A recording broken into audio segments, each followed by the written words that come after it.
It seems like yesterday it was late August and we were just starting the season. Now we've hit November. Will it be a day to fear the turtle? That's what the Terrapin fans of Maryland are hoping for as we hit the most important month of the college football season. It's November. And with that, the Home Depot Big Ten on CBS brings us to CQ Stadium in College Park, Maryland. And our matchup, the Terps at home against the number 2 team in the country, the Hoosiers of Indiana. As you take a look at the Big Ten standings, Ohio State a winner today, so they go to 8-0 and 5-0. Indiana, likewise, with the same record atop the Big Ten. Welcome, everybody. I'm Brad Nessler with Gary Danielson, Jenny Dell, and Gene Steratore. Partner, Indiana's right where they were a year ago, 8-0. They're number 2 in the country. They're chasing their dream. Last year they were a little bit of a surprise. They're not surprising anybody right now, but now we hit November and every game gets more important. Yeah, and a lot of people are saying IU is a lock for the playoffs. Well, they want more than that. A year ago they went into the playoffs and played that road game. If they want to enter the playoffs, they want to keep winning. The expectations now is going to create pressure for them because they want to keep winning into that Big Ten championship game and either get a bye or a home playoff game. A little more pressure on their defense today, too. Aiden Fisher, their sensational middle linebacker, I think Gary's favorite defensive player in the Big Ten. He is very much a question mark today, though. He was out there for warm-ups. Let's talk about the Maryland Terrapins. They started the season 4-0. Over the course of the last month, they've lost 3 games by a total of 10 points. That's hard luck, man. Yeah. But the face of the franchise is a guy you and I have been looking forward to seeing. And Malik Washington is really a good football player. He's been brought along slowly in this for the season. I think smartly, and you can see the potential he has to leading this football team, not only this year, but down the road. But to finish, that's the challenge. He's got them there, as Ness said, 3 times. Can he get them over the goal line to win a big game? Kurt Zignetti, who just inked another new contract in his second year, 19-2 over those 2 seasons so far. Now the other side, Mike Loxley, 3rd longest tenured coach in the Big Ten in year 7, 37-44 on the season. 14th matchup between these 2 teams, and it is a football beautiful day in College Park. Little windy. It was worse yesterday, wind gust-wise. The 14th all-time meeting. Maryland's won 3 of the last 4. Maryland won the toss and deferred. So Indiana's going to get the football first. Philip Noyes to kick off. Roman Emby back to receive. And from the 4-yard line, it'll be Hemby. And Hemby had a little bit of crease, and then he got decked at about the 29-yard line. And here comes the Hoosiers offense, and that means Fernando Mendoza. Sensational numbers, 73% completion, 24 touchdown passes, leads the country. We'll have more on him from Jenny here in a second. Yeah, middle linebacker Colton Smith put a hit on him, didn't he, on that kickoff? Did he ever? There's the numbers for Mendoza against UCLA last time out. Hemby behind him and now flanks him to the left. Mendoza to throw on 1st down. Fires far side. Completes. It'll be a short gain as we check in with Jenny Dell. Well, Brad, there's been a fun little catchphrase going around. Heisman-Doza chants have been breaking out. He's now the favorite to win the award. Now, with that spotlight growing, he reached out to former Heisman Trophy winner in Matt Leinart for advice. Now, when Zignetti heard that, he pulled his quarterback aside. He reminded him the focus stays on the team, not the talk. Mendoza took that to heart, deleting his social media accounts. Guys, like it or not, that Heisman push continues today here at Maryland. It's kind of hard not to hear it. From the 33, Hemby bounces off, got a couple of yards. It'll bring up 3rd down. And Hemby's a guy to watch. Former Maryland player, who's here 4 years. He's going to run into his old buddy Daniel Wingate at some point, who's a leading tackler right there, now. yes. He just did it. Those 2 used to practice together. Now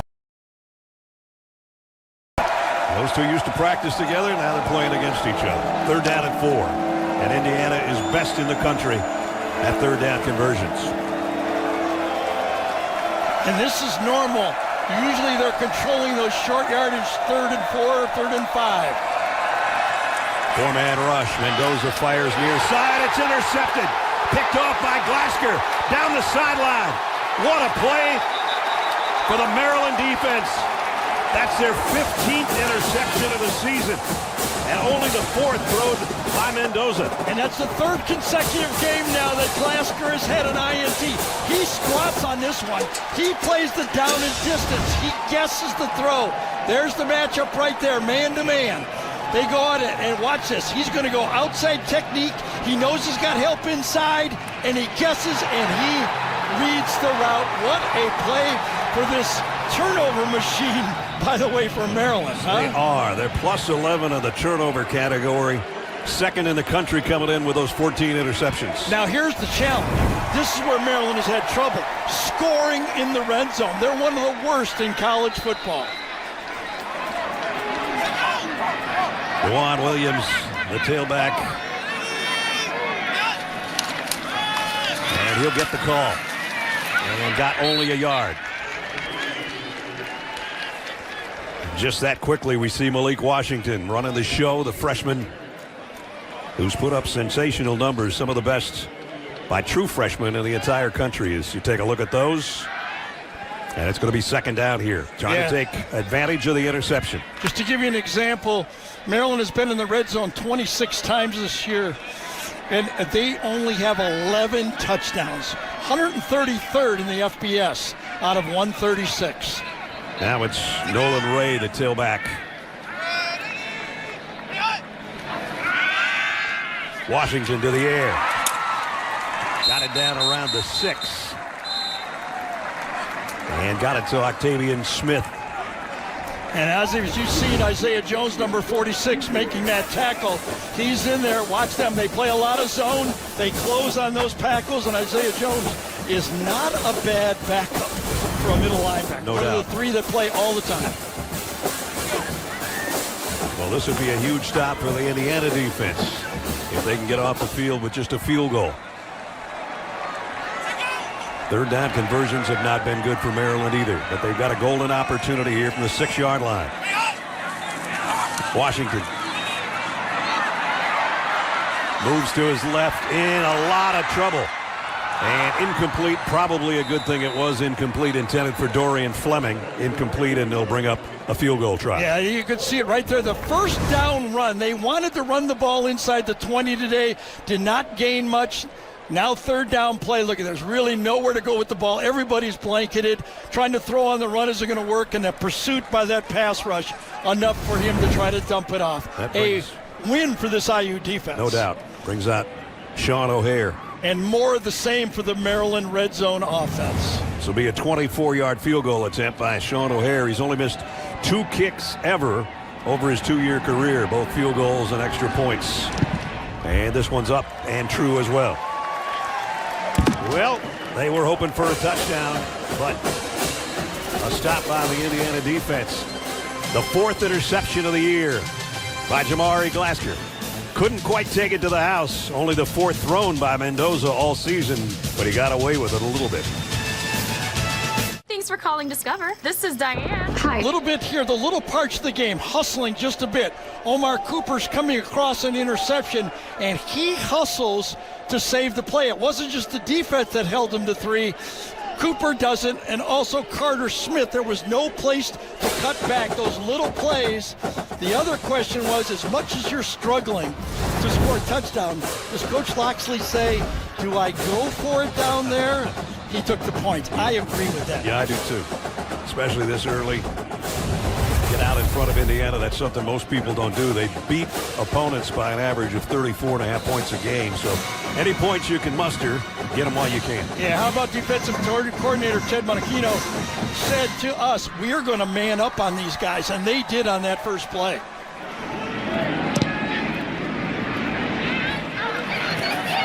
It'll be MB from the 10-yard line. Roman got to the 25. That's it. That's where Indiana will go to work for the 2nd time this afternoon. Hit every highlight with CBS Sports HQ. Streaming free 24/7. Download the CBS Sports app to watch today. You can catch Gary joining the HQ team after our game this afternoon. You know, another thing I've noticed is Maryland is going downwind here, and they've short kicked it to Himby both times. I think he's challenged his team that we want to put hits on him early with his kickoff team. Again, the former Maryland tailback. He's the leading rusher for Indiana. And here he comes, and they put a lick on him after a 2-yard gain that time, too. Edie Holmes made the tackle. Jalen Husky out for the first half of this game because of this hit in the last game against UCLA. Targeting.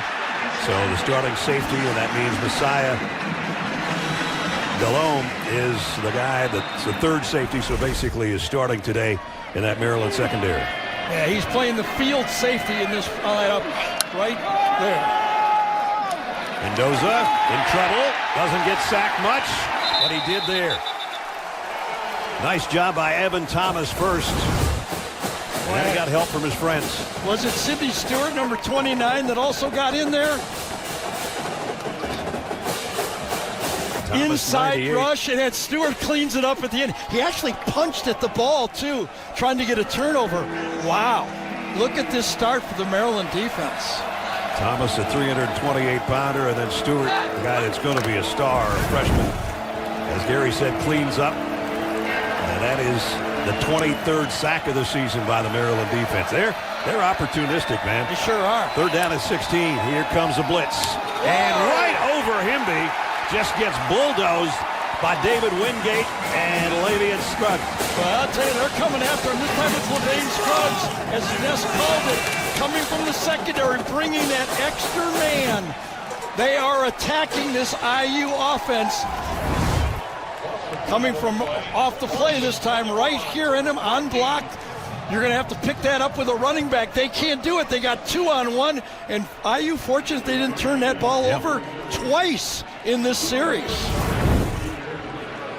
So Indiana on the road in the first 5 minutes has been outplayed by the Terrapins. And a penalty. And Mitch McCarthy's already standing in his own end zone. False start. Offense number 80. 5-yard penalty. It's 4th down. And remember, IU's punting into the wind here. Maryland should end up with excellent field position.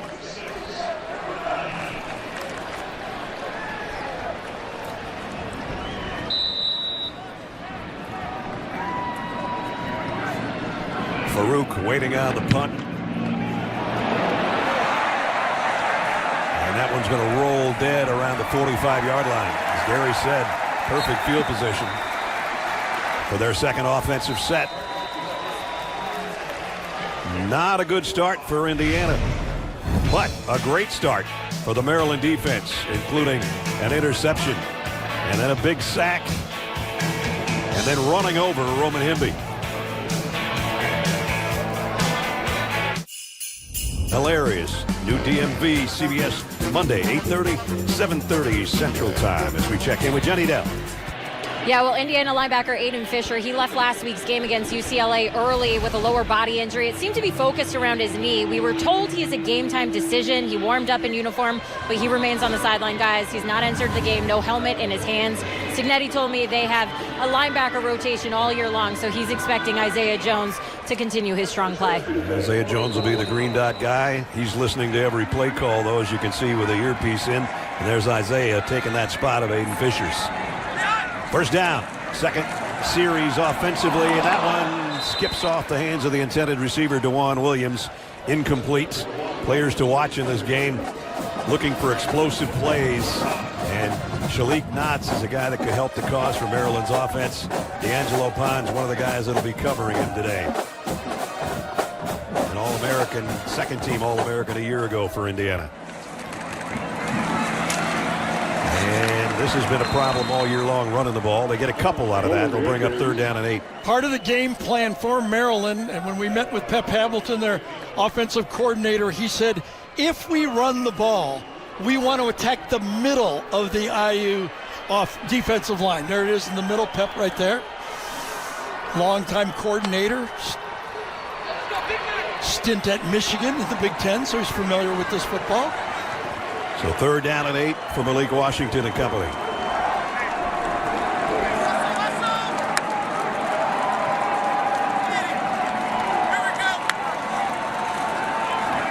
Washington waits, fires off his back foot, had a guy open and missed him. Incomplete. It was Octavian Smith again. Well, I'll tell you right now, is Hosea Wheeler, number 0. If he had not put pressure on him, it would have been an easy throw and completion on it. Coming from the right side, he loops in and puts it, 2 of them actually in there on him. If he'd had 1/2 more second, that pass rush saved a big play, forced the wide throw. That's what this IU football team is. They're just solidly built, you know, all different areas.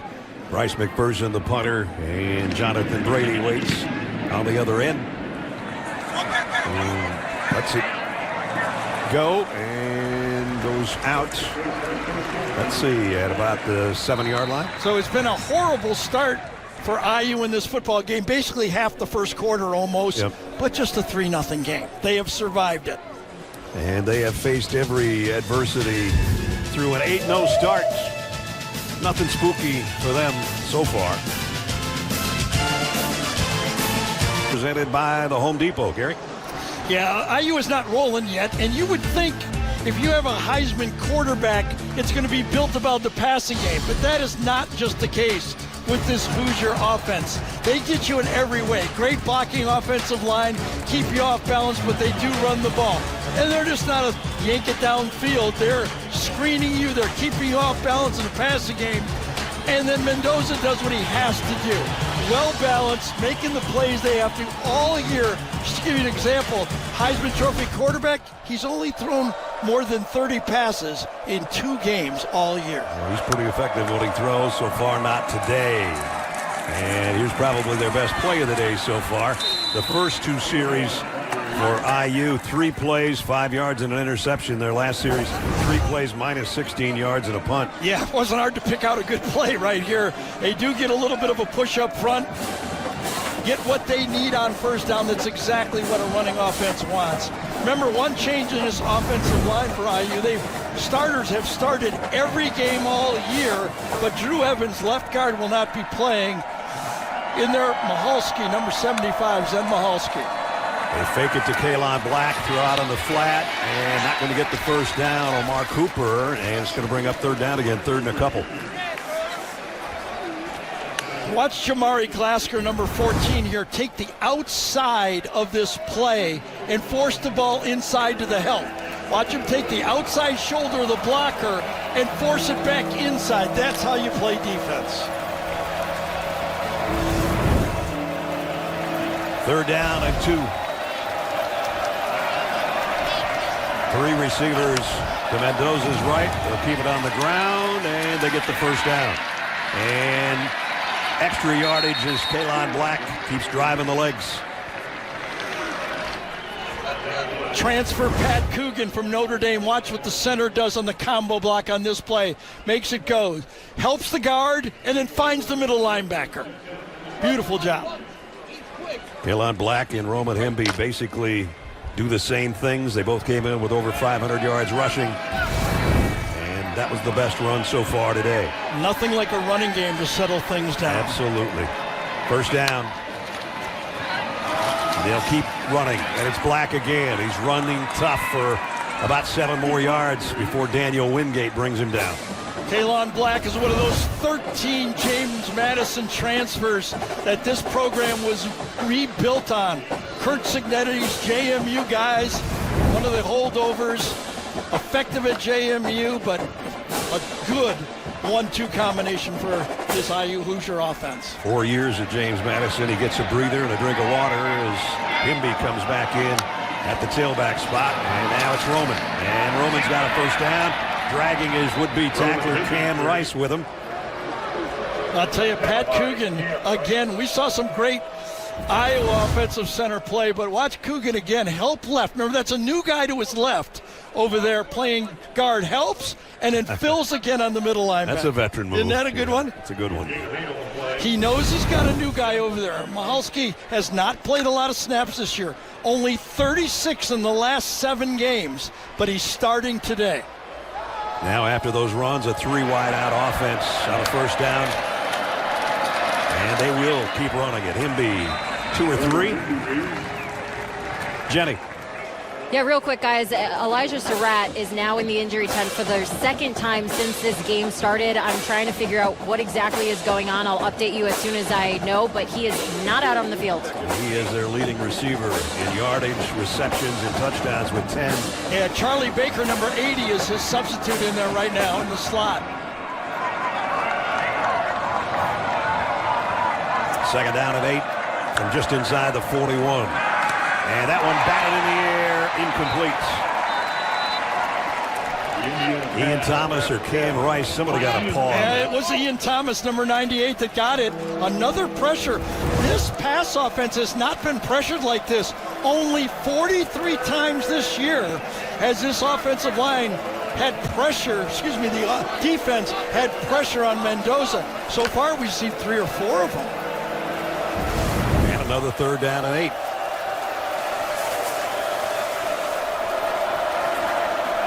The last time they were sacked and lost yardage on 3rd down in their previous offensive possession. Mendoza fires down the middle, completes it. And on the run for a first down is Omar Cooper. You picked the word perfectly. He fired that. Mendoza loves to throw the ball over the middle of the field. Attacks the middle field as good as any quarterback in college football. He guns us when in there. Pick up a 22, biggest play of the day for the IU offense so far. And the first trip into Maryland territory for the Hoosiers. First down at the 38.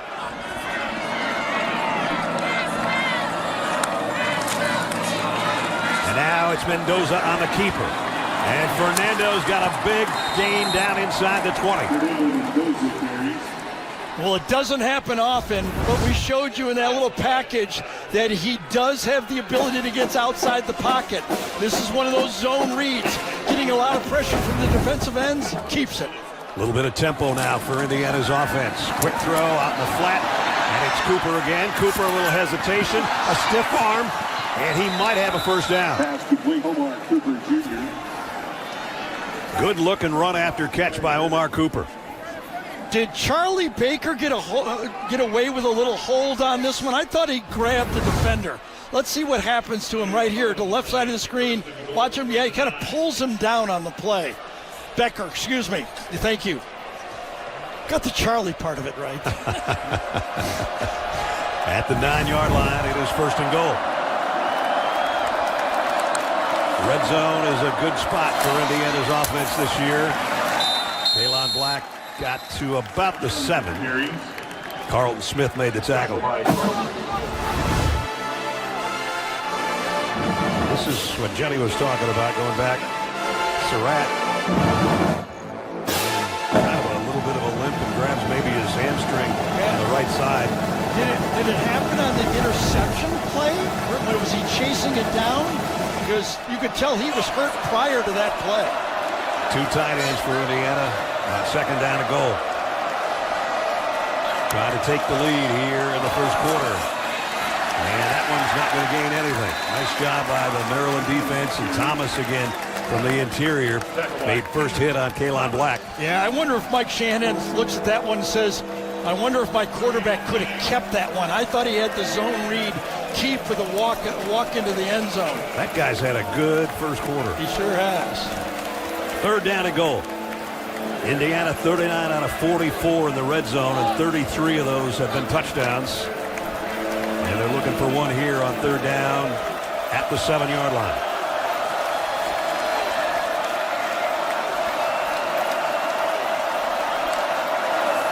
Mendoza, quarterback draw. He's going to walk in.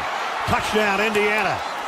And Coogan was the lead man. He didn't have to touch anybody. I think Mike Shanahan might have seen what I saw, that the quarterback should have kept it last time. He went with a quarterback timeout on that for an one. injured player.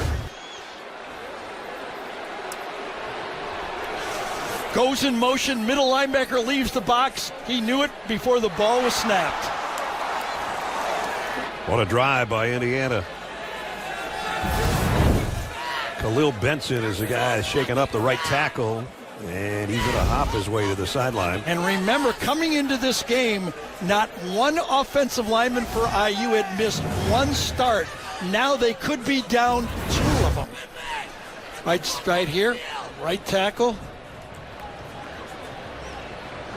Well, it was just a drop step, and he just kind of came up lame on his own. Mendoza walked in and with the score. And the number of snaps these guys have had, they've had in the 500s their offensive line through the whole season. No one else has played. Radicic in for the point after. Up and good. What a drive. What a drive it was. 93 yards in 13 plays. 6 minutes and 42 seconds to get the lead. Fernando Mendoza, first on the keeper that went 22 yards, got him down in the red zone. And then once in the red zone, he said, let me try that one more time. His 4th rushing touchdown of the year, and Indiana's in front. Influences aren't new. Don't call it a cover. The NFL's greatest rivalries, Mahomes and the Chiefs to take on Josh Allen and the Bills. All starts noon Eastern. JB and the guys live in Buffalo on the NFL Today. Plus get up early with NFL Today. Plus you can always count on Sundays with NFL on CBS and streaming on Paramount Plus. They're setting up there in Buffalo. Of course, JB's there. He's kind of running the show. Nate and Bill and Matt are out having a latte or something. Anyway, that'll be fun tomorrow. That's your job. Play by play. You got to be there first. Yeah, that's right. That's right. 2:11 remaining first quarter. And Indiana, after a 93-yard drive for the touchdown, has the lead. The rest of us just fly by the seat of our pants here, you know. Iverson Howard waiting on Quinn Warren's kick. And a yard and a half deep. He'll take a knee. And we'll bring it out to the 25-yard line.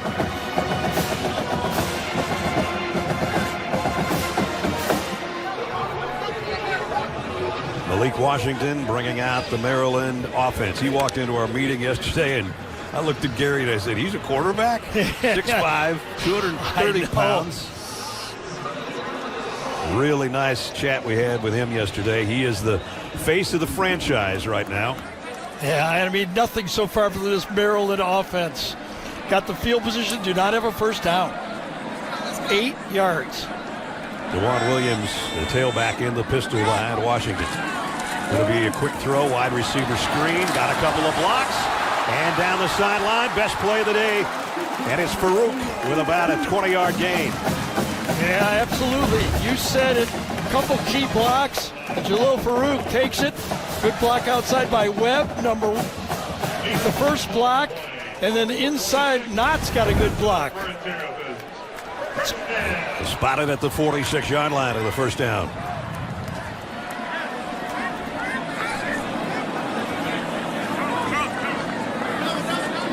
Three wide out grouping for Washington. Blitz coming off the corner. Sidearm throw down the sideline, incomplete. It was intended for Punch Knots. Take a look at some of the true freshman quarterbacks around the country this year, and you see his numbers stack up with all of them, if not better. Yeah, no doubt about it. Played well, as I said, very consistent all years, had the same type of games, just not quite finishing. And that's not all just the quarterback. Right. You know, they don't really have a really go-to receiver on their football team. A bunch of good ones, I don't think a great one. They've got a bunch down to the right side of the bottom of your screen right now. The three wides that way. Going to try the same play the other direction. A spin move and only about a yard gain as Amari Farrell made the stop on Jalil Farouk. Now remember, on these plays, the quarterback is deciding with the box where to go with that throw. If he feels he's got the better numbers outside, he goes to that one. That is well defended by the IU secondary. Number one makes the tackle on number one, and we're down to 1 to go. First quarter here in College Park. Empty backfield. 5 receiver group. And Washington looking left the whole way. And fires complete. And he's got Caleb Webb. Wow, that was about a 35-yard throw on that play. Outside receivers coming in, a little bit of a bend in. Malik Washington's feeling the pressure. He'll rush inside. He can see it right into the face of the rush. He stepped in and made that throw. Caleb Webb, big play. That's what they were looking for, is some explosives. And they'll take that one. Yeah, block well on one play, come back and get the pass. 25-yard pickup to the 28-yard line. 1st and 10, and now Washington under center. And whistles blow this one dead. And a flag. Is that our first flag of the day? Prior to the ball being snapped. Second one, I We'll guess. start. Offense number 82. 5-yard penalty. It's still first down.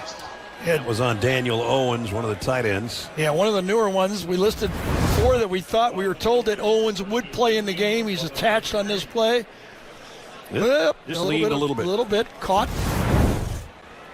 And it'll bring the first quarter to a close.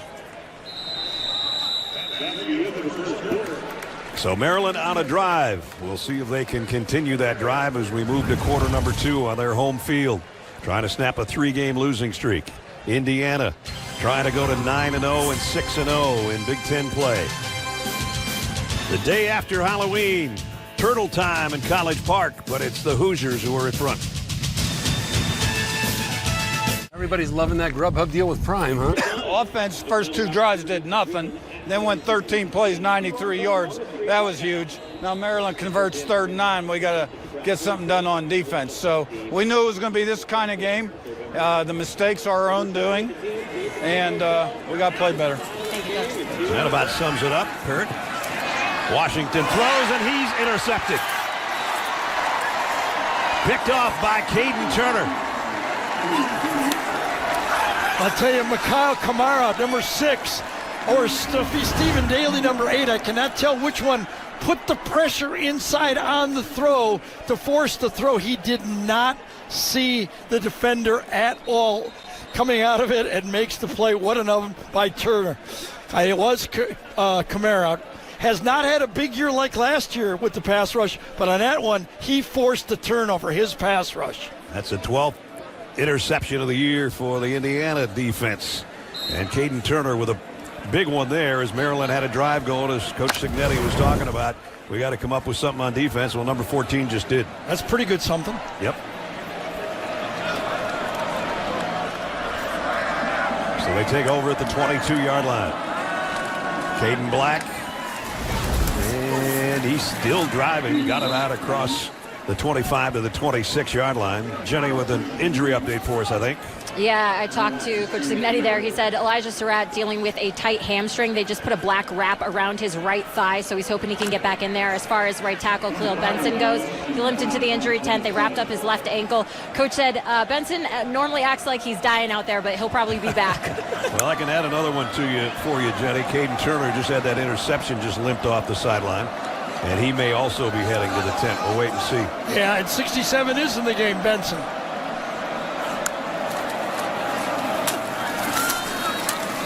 Black got to the 30-yard line. It'll bring up 3rd down and a couple. I think Coach Signetti might be right. Watch Khalil Benson. Watch him just wing right into this block and just push his man right down in front of him. Go in front of him. That creates the whole perfect job by the right tackle.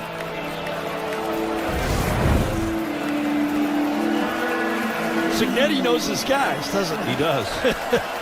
He knows when they got to go and maybe when they do have to go to the tent. Mendoza, quarterback draw all the way. And another gain before he gets down. It's 1st down, Indiana. Kalon block. Watch him get the block on this one right here. Blitzing linebacker. They cross blitz. Watch him pick it up. Cross blitz by the linebacker. He waits. He's patient. Picks it up. Mendoza goes right off his block. So he's had 3 big runs already today in the first half. Everything that you see about IU, you think well coached. You know, I mean, they just do the right thing so many times. So from the 37-yard line, Mendoza in the shotgun. Looking left, going in the seams. Got a big gainer here. And it's Charlie Becker Becker stumbles a little bit, then comes back, and he's all the way down to the 10-yard line. So playing in there with Surratt out and Becker with a big gain.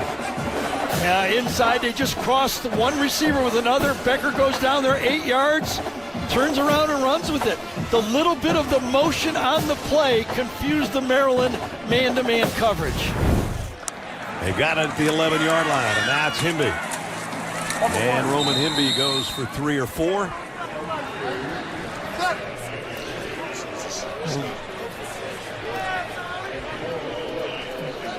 Right across that well-coached offensive line for IU. Smith, Evans when he's in there, not playing today. Coogan, Lynch, and Benson.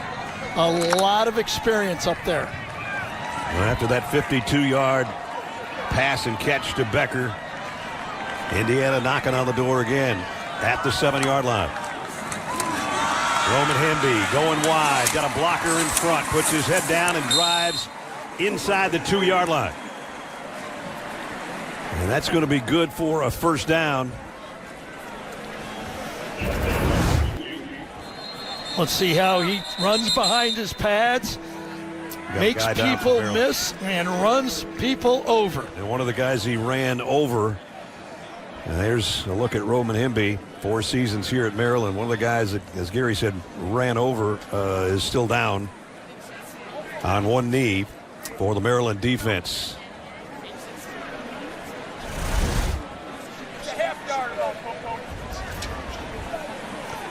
They spotted this at the 2-yard line. Yeah, is it just short? I think it's going to be 3rd and a half yard. The stick was at the 12. The ball is at inside the 2. I thought it was 1st and goal. I guess it's going to be 3rd down in the length of a football, or maybe inches. Yeah, and I would definitely think that Mike Shanahan has gotten instructions that this is 4-down territory. So you see the ball just inside the 2. They can get a first down by just leaning forward. 2 tight ends in there, and Himby is the tailback. And you know they wouldn't mind getting him a touchdown against his former team.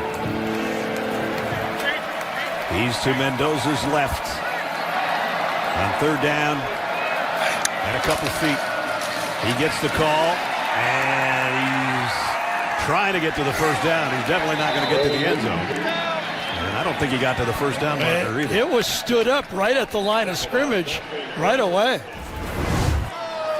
Watch this play get stood up right at the start of it. Inside. Then they try to pull him in on the play, but they don't. And IU's going to go field goal. Wow. That surprises me a little bit. I can tell by the inflection in your voice. It surprises you a little bit. Well, I called it 4-down territory, so guess not. He wants the points. Niko Radicic from 20 yards out gives Indiana a 7-point lead. And the long pass play to Charlie Becker after the interception by Caden Turner. But they only come away with a field goal. Use T.J. Harden in for the win. And here they come, celebrating their first home win over a top 10 team since 1974. And Rhett Lashley celebrates his contract extension in style with a few thousand of his closest friends. 26-20 in OT. Carson Beck, costly interception. Guys, back to you. That's how you make bank. Sign a new contract and then beat Miami. And that's another game for Carson Beck with a costly interception at the end of the game. Home Depot Big Ten on CBS. 4.5 minutes into the second quarter. Our staff spent most of last night carving those pumpkins that you just saw as we put up the score now. 10-3 after the 76-yard drive following the interception, but having to settle for 3 points. And just a 7-point difference here. Quinn Warren to kick off, and Maryland will bring it out to the 25-yard line. So the matchup is Dylan Fontes, 46 against Khalil Benson. He's actually outside right here, but at the snap, he shifts inside and beats him, Benson, on the play. Watch this. He's outside high, then he comes inside, and he wins the battle. He wins the one-on-one battle and gets cleaned up afterwards. That's a 4-point play. Yeah, no doubt. Maryland defense is salty. Absolutely. They're young at some spots, but they've come to play today, and they have been opportunistic all year long. I'll tell you what's not salty. The sacks. The running game for Maryland. They got nothing. Non-existent right now. Let's see if they can get something going this time. Nolan Ray is the tailback, and Malik is under center. And they'll give it to Ray. And there's non-existent for you. And let's get an update from Jenny. Yeah, Hoosier linebacker Caden Turner, he was in the injury tent, overheard him saying he felt like his calf popped. He came out, was trying to warm up on the sideline, grabbed his helmet. I believe he's going to try and play. Remember, this is a big deal with Aiden Fisher already sidelined, guys. So that big interception that hurt on the play. Here's the throw and catch. And it's Caleb Webb again. Well, you can see the potential that Malik Washington has as a quarterback. I mean, stands tall, has a wonderful arm. Coaches rave about his poise in the pocket, reads it fast. This ball's right on target, outside shoulder. Everything about this play is high level. Now a two tight end set on a first down. And Malik Washington looking to air one out. Going deep. Man out there, and it's intercepted. Man. Picked off by Lewis Moore.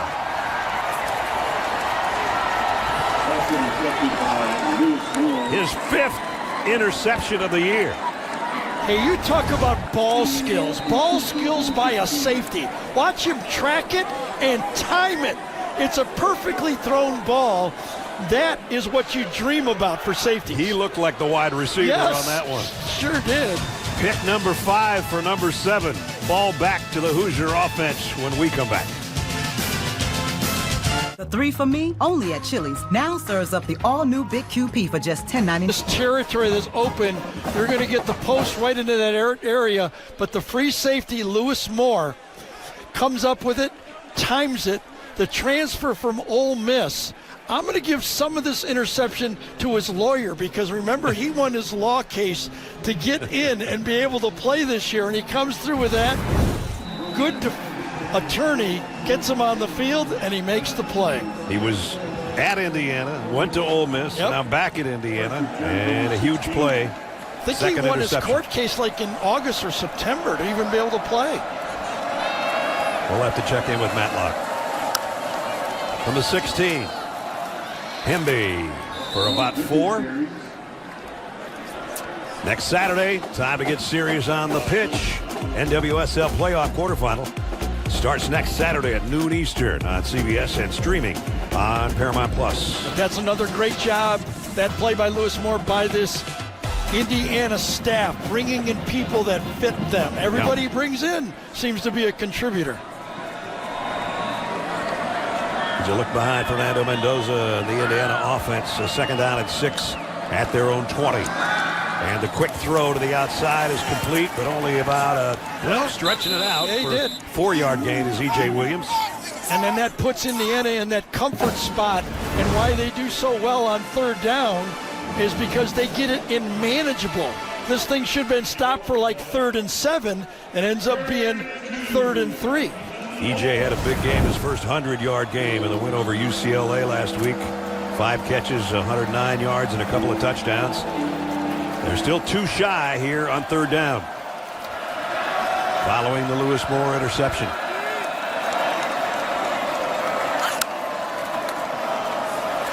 And it's Hemby, and he's got the first down. Needed 2, and he got 3.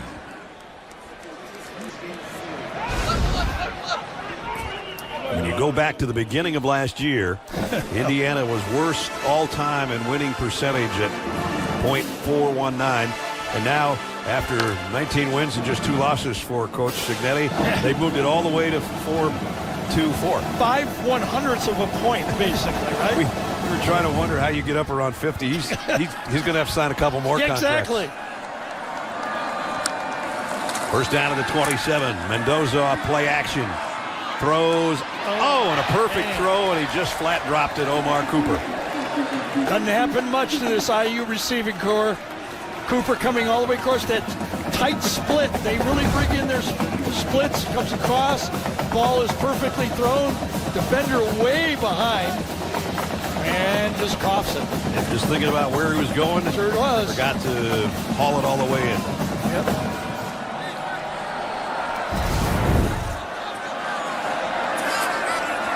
Second down and 10. Pistol set with Kaline Black. The tailback will get the call off the left side. Kaline's got something working, and he bounces off a would-be tackler and picks up 10 more after that hit. I'll tell you what, Omar Cooper makes up for himself, gets a great block to the outside of this play, but watch the acceleration on this play as well. Cooper gets his block, Decker gets his block. Again, well coached, fundamentals. Listen, they got talent too, but they do a lot of things right. Give Carter Smith, the left tackle, some love too. He got a big block. Yeah, he always does. Spring that thing open. One of the best blockers in all of college football. 20-yard gain on the play. And a first down at the 47-yard line. Mendoza back to the air, and that one batted in the air and caught. And still going with it is Riley Nowakowski. This is one of those ones where you get a drop as a quarterback and you go, boy, I've got some bad luck here. And then you go, wait, batted ball? That's pretty good luck. And it's Thomas again. Yep. Gee. Boing. Thomas. And those usually go to the defense because you got 3, 4, 5 guys back there with eyes on the quarterback. And this one goes right to IU. Nowakowski, 250-pound senior with a big play and a first down. And it's Hemby again. Roman got 3 or 4 as we work our way down to the 6-minute mark. Caden Turner now going to the locker room, and he's one of the other inside linebackers. And with Aiden Fisher already out, they're getting a little thin in that spot. Well, let's just think about this. Usually Isaiah Jones is the third linebacker who plays that Sam spot. So he's moved in. Then you got Turner playing Isaiah Jones' spot. Now you've got number 34, Utzinger, playing Jones and Turner spots. Yeah, they got musical chairs going on out there. Just inside the 32, second down and 8. Here's Hemby, almost busted it. Shoestring tackle, but he still got a first down. One of the things that IU does well is they block all four. This time, it's a gap block. You see a lot of zone blocking. This one is a trap inside, well executed. IU runs the zone blocking scheme well, the gap blocking scheme just as well. Jaden Ships is lucky he got that arm on that left leg, or Roman might still be running. First down at the 22-yard line. Following the interception, good-looking drive by the Hoosiers. Fernando Mendoza looking for more. Goes to the corner, wide open. He's not going to drop that one. Omar Cooper, touchdown Indiana. Watch Omar put a move on the slant and go. Can't drop this one, Ness said, and I agree, but it was one with the route. Watch him go. Slant and go. As good as you can do it.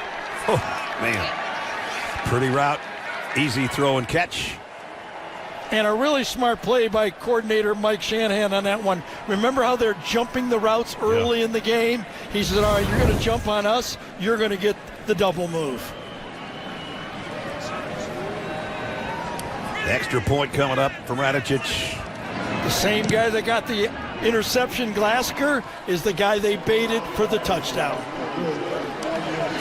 Another 84-yard drive from our AT&T pylon cam. You'll see Omar Cooper saying, throw it my way. It's my 8th touchdown of the season. And Fernando goes, that's my 25th of the year. Indiana 17-3. You never know in Jacksonville. Hey, Zook, my daughter Reese wanted me to tell you she loves your dragon pin, by the way. We'll see you guys at halftime. 2-touchdown lead now. Indiana 17-3. College basketball's back. You believe it? Monday, 8 o'clock Eastern. Head out to the hardwood. CBS Sports Network. Number 2 Houston hosts Lehigh. Coach Sampson's Houston team. Here, the number 2 team in the country, leading Maryland by 2 touchdowns.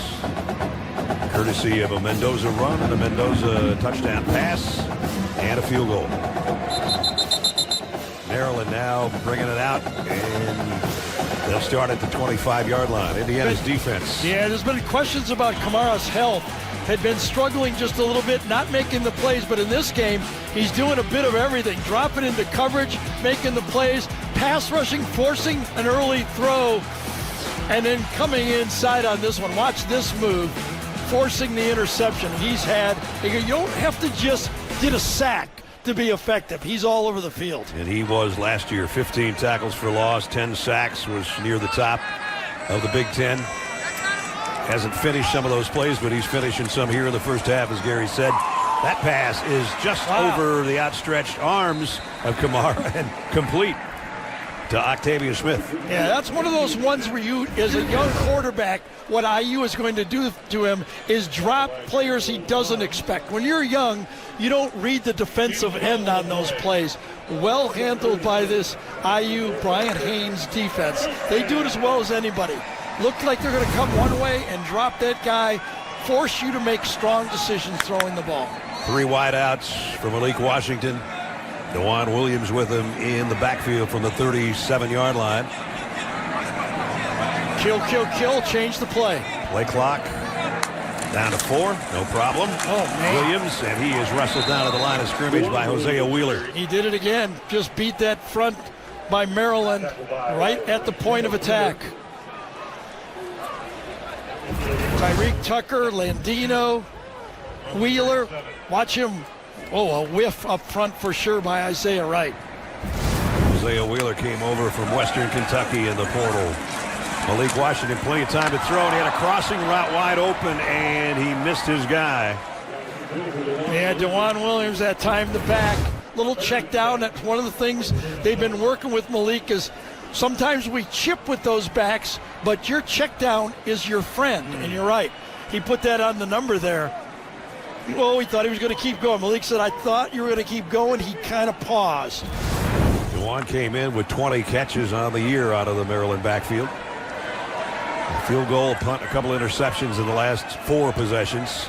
And now it's an empty backfield for Malik Washington on 3rd down and 10. Possible blitz coming off the corner. It's coming. And Washington's trying to get away from it and will not. 4th down. Nice pursuit by the Indiana defense.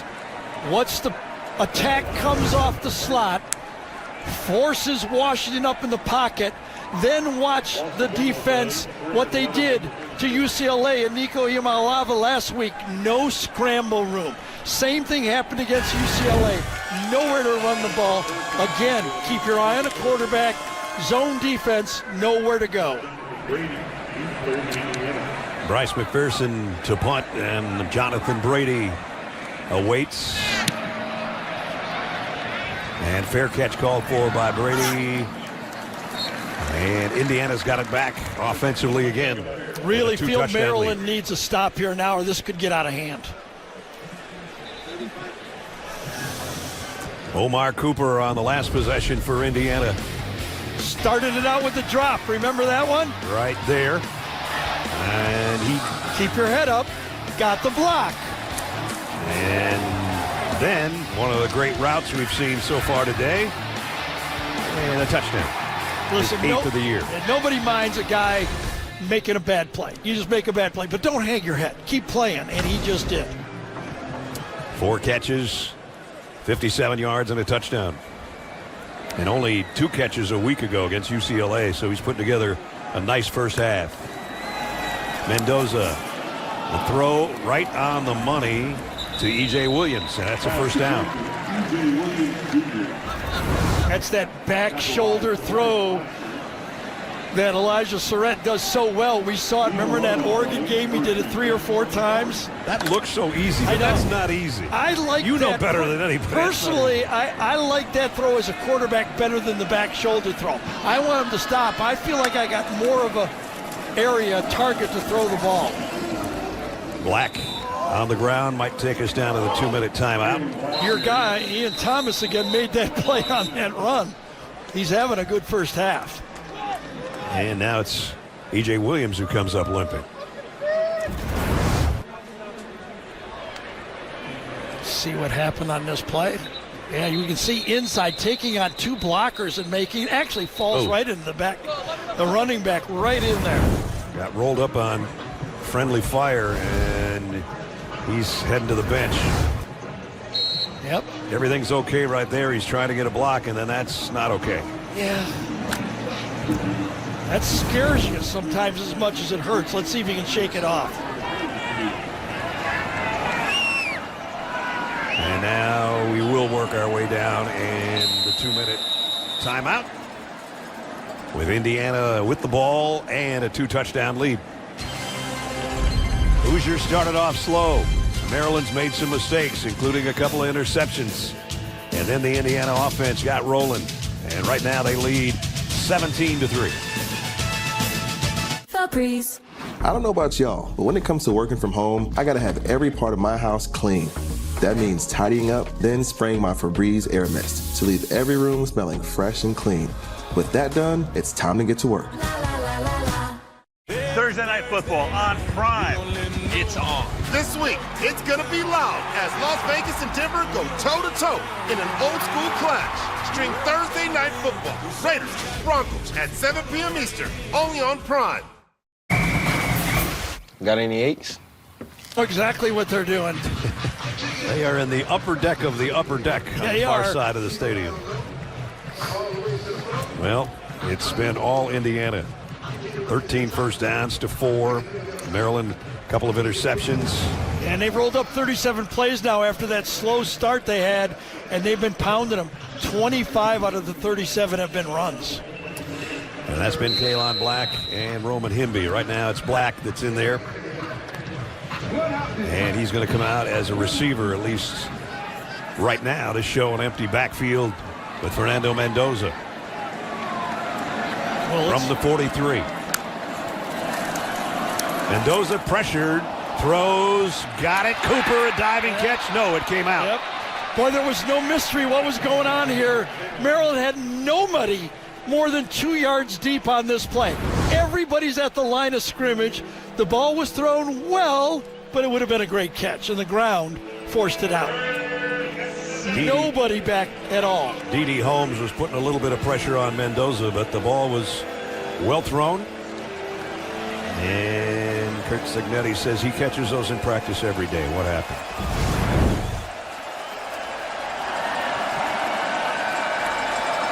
Third down at 7. This will be a big stop for Maryland if they can get it. Can they get off the field? Mendoza down the middle. No, they can't. Well, the ball came out at the end. I think it was blown dead already. Holden stays. The tight end made the catch. 3-man rush and a bust. Number 32, Carlton Smith, thinks he's rushing, runs right by his guy. Watch him turn around, and that's exactly where Mendoza went. 3-man rush. They had man-to-man coverage, and he did not pick up his man. They've worked it to the 44-yard line of Maryland. Final minute and a half of the half. Mendoza pump fakes and now throws. I think he was hit as he threw, and that one out of bounds. Was that one Sidney Stewart, number 29, coming around the corner? That's exactly what they needed right here. They needed somebody in that pass rush to make a play. Let's see who it was. 29 makes the fake, throws him out of the way, and forces on that play Benson back into Mendoza on the throw. And that one stung a little bit.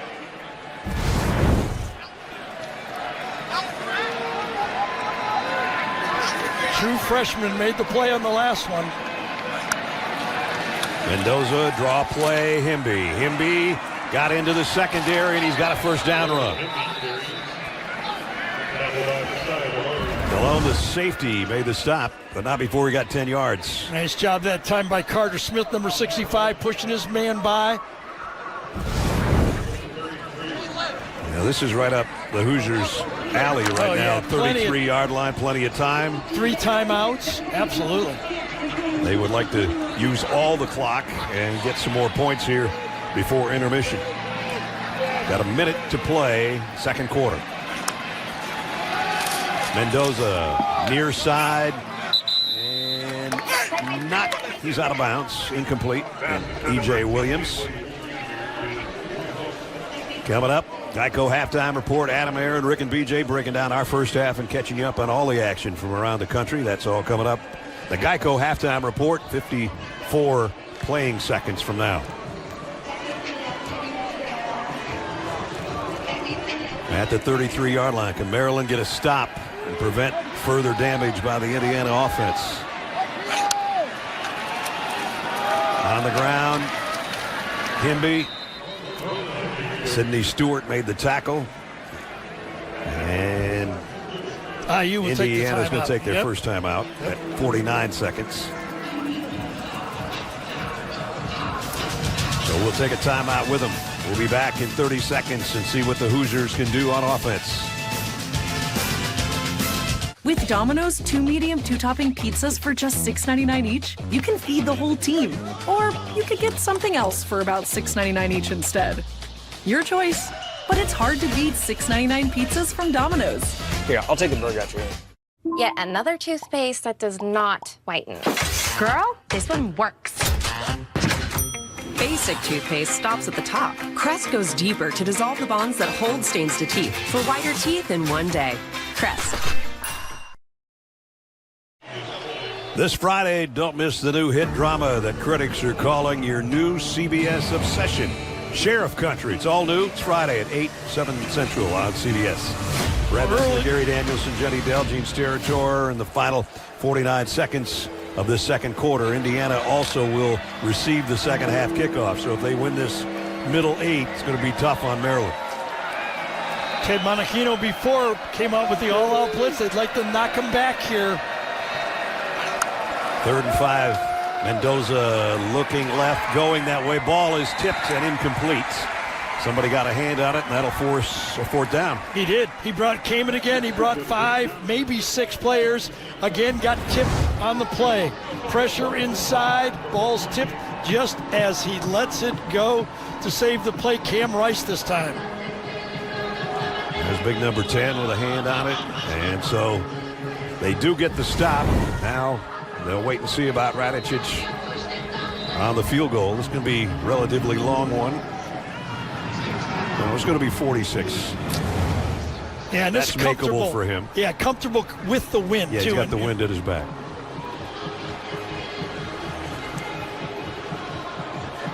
So a second timeout. As Radicic warms up. Nick Saban, who just had a birthday on Friday. The Saban coaching tree. Talked about this a lot. You look around. Lane Kiffin 7-1. Kirby Smart's playing in Florida right now. Dan Lanning's 7-1 with an off week. Kurt Signetti's perfect at 8-0. Mike Locksley, who was his former offensive coordinator at Alabama. And I would say odds on 4 of those 5 are going to have their team in the playoffs. This guy just looking for a win to snap a 3-game losing streak. Niko Radicic. This will be a 46-yard field goal attempt. That's his long this year so far. And he's got another 46-yarder inside the right upright. So tack 3 more on to the Indiana advantage. Radicic, Nico's going, come on, stay with me, ball. Little body lingo, and it's good. Hey, Copilot, show me how to stream my music in the best possible quality on Spotify. Certainly. I've highlighted the audio quality menu. Switch that to lossless and you'll get the richest sound. Oh yeah, sounds like the band's literally on my patio, getting rained on. Oh.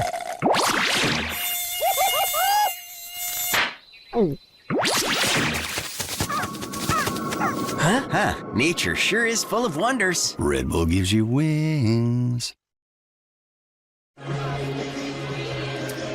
20-3 now, Indiana, after the field goal, capping a 43-yard drive in 10 plays, a little over 2 minutes to get 3 more. Maryland with all 3 timeouts, but they've been making mistakes a lot here. And they'll bring it out to the 25. Well, Mike Locksley, Maryland head coach. August and September has been good. October not so hot. And the first half of November here, the first day of November, has not been good for a half. Yeah, part of that is schedule, too, who they play early. But the team has been fighting defensively. They just seemed outmatched. Yeah.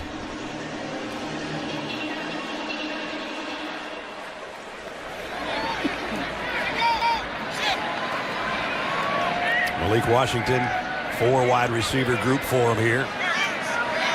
From the 25, will they put it in the air? He's been intercepted twice. They tried to throw a screen and got it to DeJuan Williams, who got it to the 30-yard line. That's all. A good call, I think, for young quarterback. Get this drive started. But again, the IU defense, 4 players up there ready to corner that receiver on the play. 3-man rush on Malik. Down the middle, and that was a dangerous pass, too. It ricocheted off the intended receiver, and Elijah Hardy almost had a hand on it. I think you can almost tell by Maryland's not taking a timeout after that play that they're a little nervous about this drive. Again, Maryland won the toss and deferred, so Indiana had the ball first and threw an interception that it was almost a pick six, turned into Maryland's 3 points, and that's it. And now, after the next 15 seconds or so, the third quarter is going to be Indiana's ball first. Washington completes. No, drops. Very close again. That ball could have easily popped up on that one. Now it's 4th down, and there's still 10 seconds left. Watch it just a little outside. Could have popped up. Could have easily just gone any direction. IU defense making every throw a tough throw. Now let's see if Indiana's got the return on the punt or if they're going to come after the kicker. McPherson set up around his 15-yard line. Cignetti's going to take a timeout here. And that would be his last.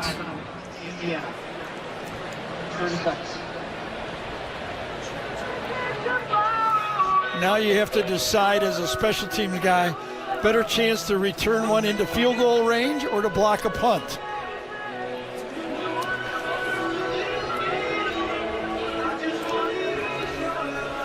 Fernando Mendoza, who Jenny was telling you is the favorite right now if you're going to pick a Heisman Trophy winner. He's had a couple of nice runs. That was about 22 yards. This was a quarterback draw, right up the gut, untouched for the touchdown on the ground, and then one through the air coming up here to Cooper. So he hasn't hurt his chances. No, but you know, the way they use him, though, is so interesting. Only one 300-yard passing game all year. Usually if you're not putting up big numbers, you don't do it as a quarterback. Let's see if they come after the punter. They are. He got it away. And it will harmlessly roll around the 27, 28-yard line, and that should do it for the half. And it does. Halftime in College Park. Number 2 Indiana on the road, looking for win number 9 on the season and to go 6-0 in Big Ten play. And Mike Loxley is with Jenny. Coach, you came out strong with that interception, and then the game turned. What have you seen? Yeah, our defense is playing pretty well for us, but our freshman quarterback right now, he's unsettled. And so what we've got to do is get in the locker room, find some things that he's really comfortable with. This is the first game I've seen him play unsettled, and so we got to get him settled down. That'll be the most important thing. Thanks for your time, Coach. Thanks. Some honest comments about his quarterback. I think he's right, but this part of that, give credit to the IU defense. They make you make a lot of decisions. No doubt. That is the end of the first half. Our score 20-3, Indiana in front. Now we're going to send you to Adam Zucker in our New York studio with the guys in the Geico halftime report. Zuck heads into the second half here in College Park, Maryland, and I'm going to correct myself. Maryland's going to get the football first to start the third quarter, and they trail number 2 Indiana 20-3. Indiana a late field goal, and Maryland's had a tough time offensively throughout the first 2 quarters. We'll see if they can do something with it to start the third. Quinn Warren's got it teed up. Iverson Howard back deep for the Terrapins.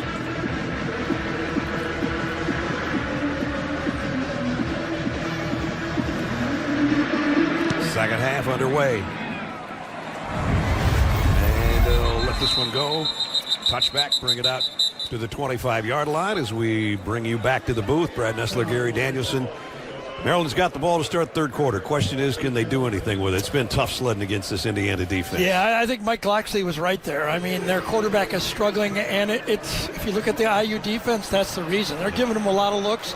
He's not handling well. He's handling like a freshman quarterback, basically. So can they help him with the run game? So far all year they have not. It's going to be a tough chore.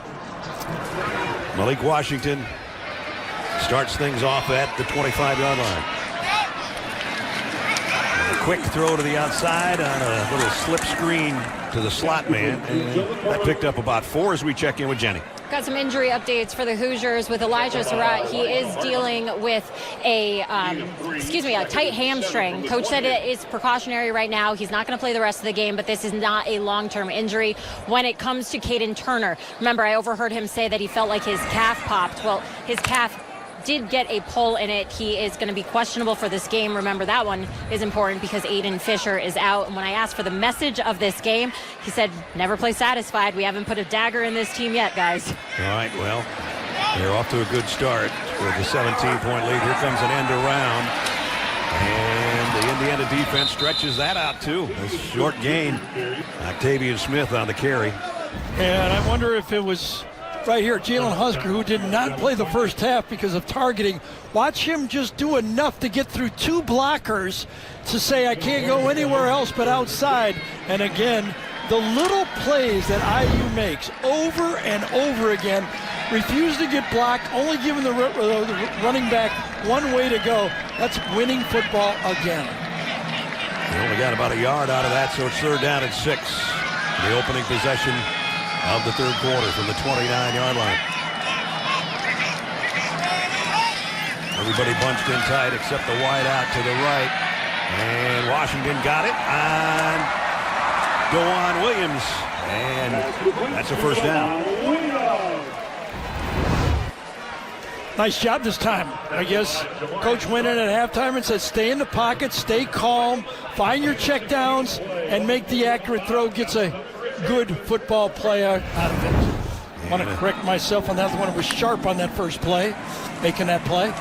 Got it to the 45-yard line. Now Malik on the run. That's dangerous, but he got it to the same guy on the run. Williams down the sideline. DeJuan Williams. He scores. Touchdown, Maryland. They've been waiting for an explosive play all day. They just got a 55-yard touchdown. He did, got out of the pocket, and Isaiah Jones falls down on what looked like a dangerous play, but once Jones falls down, it becomes an explosive play. Just a little check down, who goes downfield, and Jones starts to turn and then falls, and all of a sudden, they get that play they've been looking for 4 or 5 games. When Malik let go of that ball, I thought it was going to be danger zone. It was end zone for DeJuan Williams. So they come out a 75-yard drive in 2 minutes. The extra point is good. And just like that, Terrapins back in the ball game in 2 minutes. Yeah, when you do the little things on the first down play before, hitting the check down that he missed in the first half, then you can make the spectacular play right here, back in the football game. Episodes on CBS this Thursday. So just a couple of minutes into the third quarter, here's the quarterback comparison. Malik Washington with an off-balance, off his back foot throw is a 12th touchdown pass of the year, has just put Maryland back in the ball game. Yeah, those stats can change fast with that big play, wasn't it? No doubt. Had a 55-yarder in there. That looks good. Went to DeJuan Williams twice. So one of 5 schools where the leading passer and rusher are both true freshmen. Maryland's one of them, and it was one freshman to the other for the touchdown. This kicks returnable for Hemby, and Roman decked a couple people on his way to the 37-yard line. They have been kicking it to him. Now let's take a look at our Mugello game changers. Talk about some game changers. Don Fisher, the voice of the Hoosiers. Johnny Holiday, voice of the Terps. I wanted to salute these two guys. Don's been doing it 53 years. Johnny's been doing it 47 years. Both at the same school, a combined 100 years of service to their universities. Couple of legends, couple of Chris Schenkel Award winners, and two of the best all-time radio play-by-play. That's a great shot for you, too, with those two that you admire so much. Yep. Two great guys. Hemby bounced off a would-be tackler at the line of scrimmage and got about 4 or 5. And that's been Hemby all year. He had, coming into this game, 345 yards post-contact. That's more than anybody had last year for IU. And those extra yards are what makes him special running the football. There he is, the pistol set behind Mendoza. And now flanks him to the right on 2nd down and 6. He'll get the call again, try to get wide, and did. Just enough, I think, to get the first down. Yeah, I really thought now, after that touchdown by the Maryland offense, that the key for this defense is they got to stop the run. They're going to have to earn the right to try to put pressure on Mendoza. And IU just comes out and bangs it twice. And you see Roman, or AT&T Pylon Cam, get the first down.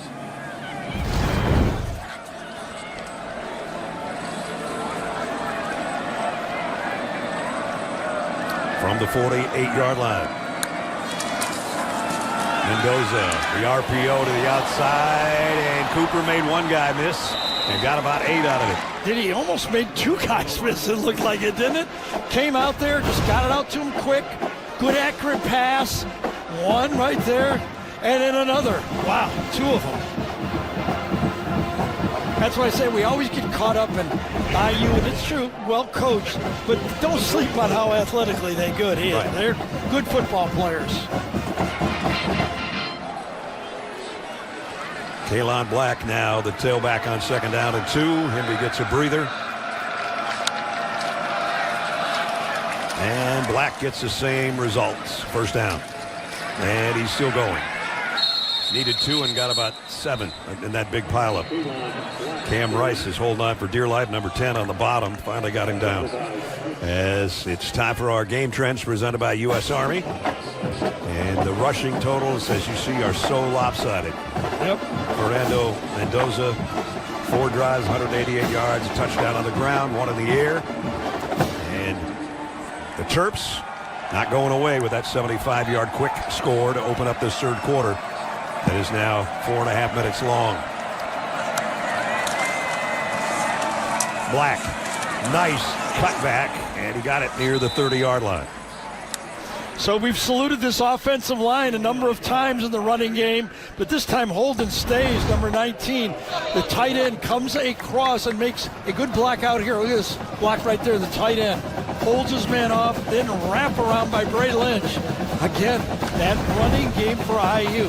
It is so odd, just so much talk about Mendoza, and he's earned it. Right. But the strength of this team, they can run the ball. Great balance. Coming in, one of the most balanced teams as Kalon Black cuts it outside, down the sideline and gone. Touchdown, Indiana. And they continue to pound. That wasn't much pounding. Great blocking to the edge, and 31 yards later, Kalon Black in the end zone. 6-play drive, 5 of them runs. Bray Lynch wraps around. Let's see what happens right here. Here's the tackle, the tight end. See what they do. Then they pull around. Everybody does a good job. Nice job inside, by the way. Zen Mahalski, who's in there as a sub, makes a key block. They just put more and more guys in. New middle linebacker, new wide receiver, new guard, and they keep churning out yards. Radicic in for the point after. Up and good. So just like that, Indiana's got an answer to the Maryland touchdown with one of their own. Kalon Black, his 4th rushing touchdown of the year. Great blocking up front, and then a sprint to the corner of the end zone. The 3 for me, only at Chili's. Fresh Pet. AT&T. And by Belfour Property Restoration. The Capitol in the distance, a little sun on the side of the dome. And don't forget, later in the game, it's a play of the game presented by Jersey Mike Subs. Indiana just made one of the plays of the game with Kalon Black capping off a 63-yard drive in a little over 3 minutes as he took it 31 yards for the touchdown. Man, it started out with him running over a few people and finished it off with Black, and what a pretty drive. One pass, and that was a short one behind the line of scrimmage.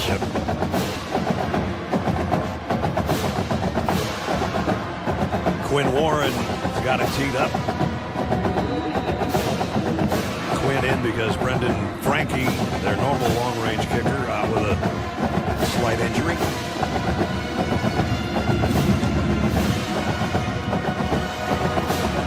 And this one goes and hits the end zone. Bring it out to the 25-yard line. We take it down to Jenny.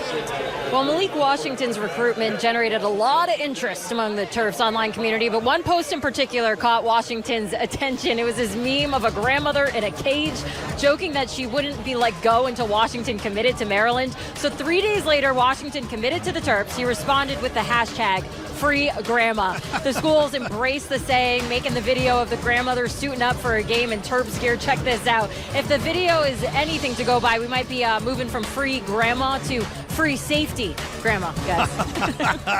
That's crazy. Malik was talking with us about that at the meeting yesterday. It's become quite the deal. Now let's see if they can free up their offense a little bit. 2-yard gain on the ground. Last drive for Maryland. 4 plays, 75 yards and a touchdown. In their first 7 drives, though, 5 plays is the most they had.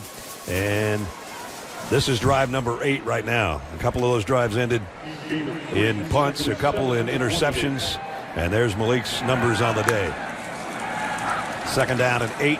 Throws, zips it to the outside. Close to a first down is Leo Houghton, the tight end.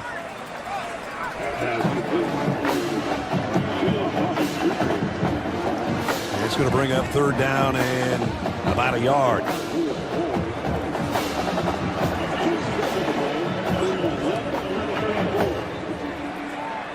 Let's see if they go to DeJuan Williams here to try to get the yard. He's not good. Nope. It's going to be Washington, and he dropped the ball. Scooped up by Indiana, going the other way. And diving to the end zone is Devon Boykin. Touchdown, Hoosiers. I think he stripped him and then took it.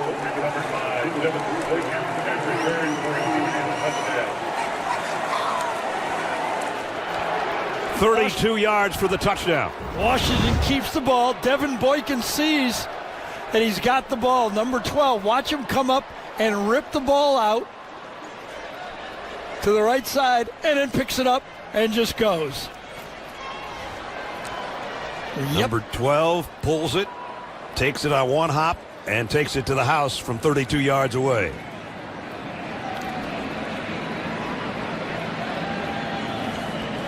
He judged that dive just perfectly.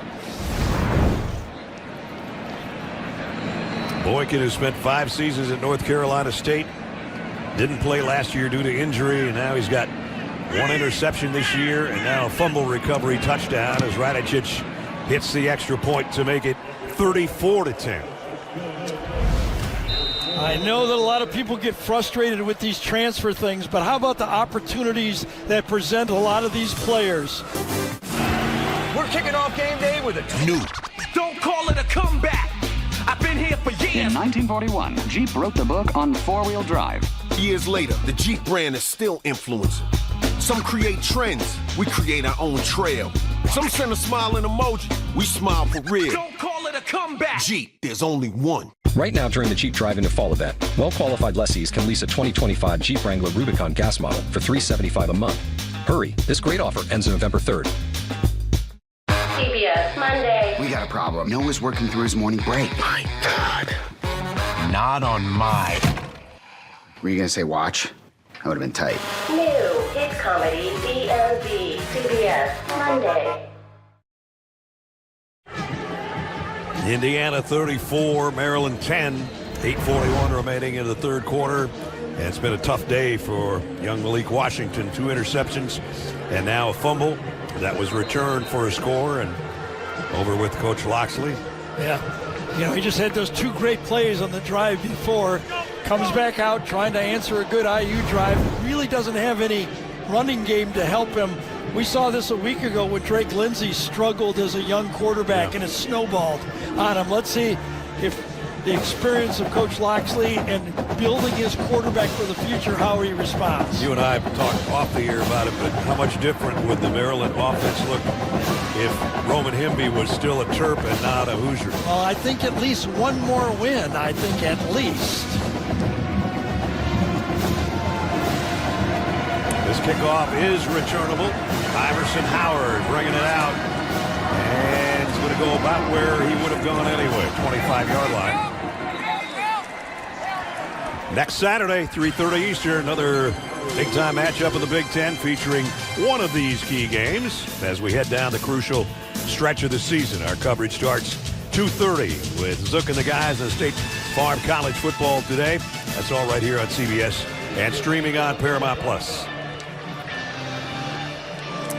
I know every quarterback, after he's had a couple interceptions or a fumble, comes back out and thinks, okay, what can happen next? But especially when you're a freshman, Garrett, it's tough. Yeah, and one of the things that Coach said, we didn't want our quarterback to be shell-shocked, okay? Yeah. We're bringing him along slow.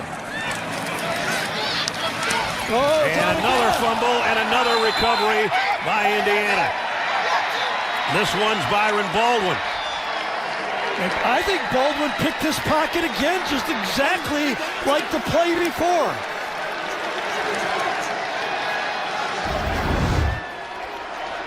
Let's see who got his hands on it. Was it Sharp 22? It was Sharp. Sharp with his left hand popped it from behind. Ball, Hawks all over the field. Look at that pop from behind. Octavian Smith was the guy that made the catch but didn't hold it. Geez, you call about the safest play you can call.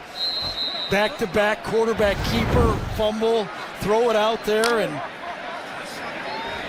this is now when Jenny said we're not done yet. When Kurt Cignetti said we're not done yet, we haven't put the knife in or the kill shot, whatever. It's coming close if they score on this drive, and Hemby goes for 7 or 8. Indiana came in ranked number 2 in the country. Ohio State already beat Penn State today. They're number 1. A&M and Alabama have the weekend off. Georgia's tied with Florida and Jacksonville. There's not going to be a change at the top if Indiana and Ohio State keep doing what they're doing right now. Ohio State's now 8-0 and 5-0. Feels like most of those teams up there are pretty solid in their spot, right? Where not going to be much movement, I don't think, until one of them loses. Right now, Ohio State and Indiana on a collision course for the Big Ten title, and more after that. But we still got a month left. Hemby, big shot off the side and into the end zone. Roman Hemby, touchdown. You know he wanted that one. I even think the IU coaching staff wanted him to get that one.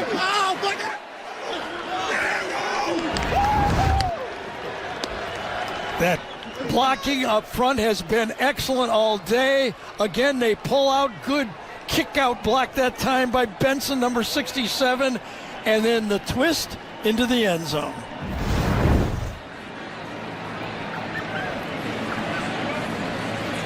Man. We still got 7.5 minutes to go in the third quarter. I mean, this IU offensive line, if they can finish this year, they're going to be making a statement for having the Joe Moore Award, yeah. Right? I mean,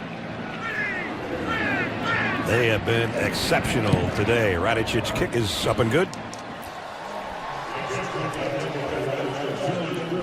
So, Byron Baldwin had the fumble recovery at the 24-yard line, and it just took 2 plays for number 1 to take it to the house. And the former Maryland Terrapin in the old end zone he used to play in, 41-2. Today, the best mobile network in the U.S. Guard, new left guard this time on the touchdown previous. He pulls out, good block by the wide receiver, good block by Coogan to spring the touchdown by Black. Watch the next touchdown. Here's the center. He'll scoop and get the linebacker this time. To the key block again. Get it, seal it off, turn his butt into the lane, get one more block downfield by Bray Lynch. How about that offensive line play? Pat Coogan, from Notre Dame. He was on that team that beat IU a year ago. Now he's one of the key members of the Hoosiers. Radicic set to kick off. This will be Maryland's 4th kickoff return of this half. Indiana, their turnover margin's just getting better with 4 takeaways today. Here's a pop fly kick, fair catch taken at the 29-yard line. And how about Maryland? They were 2nd in the nation in turnover margin coming into the game. 4 of them in this football game. And Malik Washington's got to get his composure again, coming out after interceptions and the fumble. Yeah, you got no choice here. You're a young quarterback. You got to finish the football game, learn from every snap out there. Hopefully going against these good players against IU, you get snaps that'll help you down the line as a quarterback. Under center this time at the 29-yard line.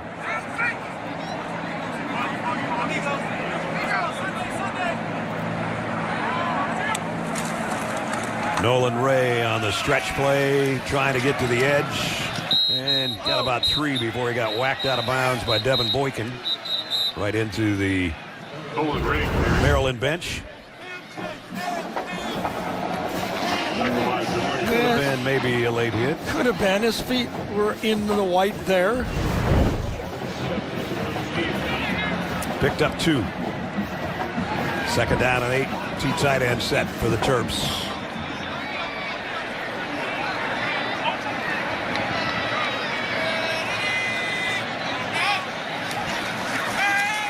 Washington rolling, throwing back across his body, throws a strike. What a nice play, huh? And A.J. Szymanski, the tight end, with a first down catch. Yeah, because the pressure's coming from the wide side of the field over here.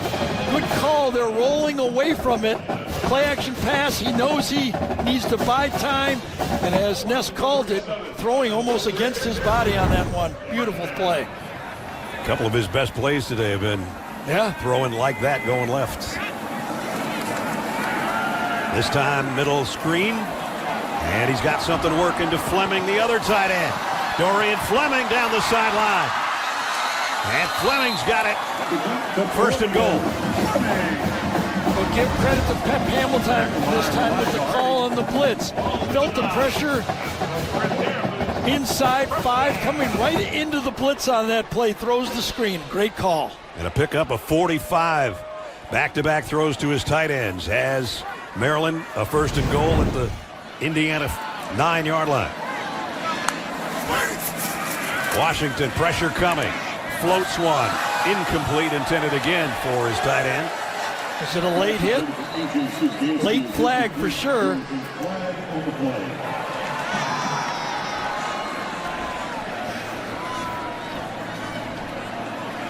Jeff Cervinsky, our referee.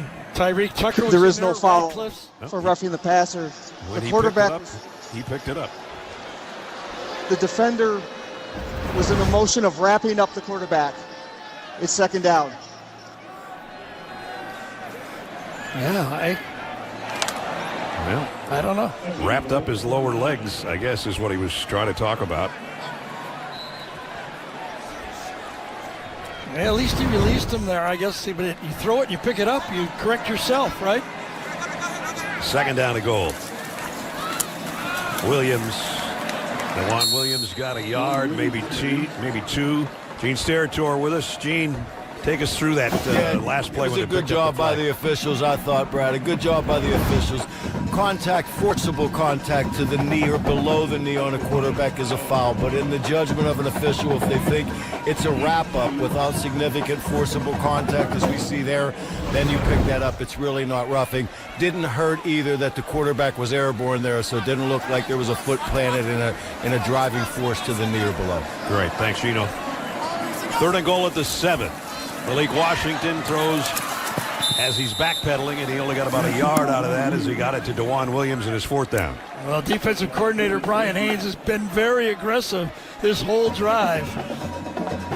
Coming again off the corner, blitzing, having to throw the ball, basically backing up on that one. A field goal does you obviously no good. No, you got to learn. Let your quarterback learn here what it's like to go against a good defense. See what you can produce on 4th down. 4th and goal just outside the 5.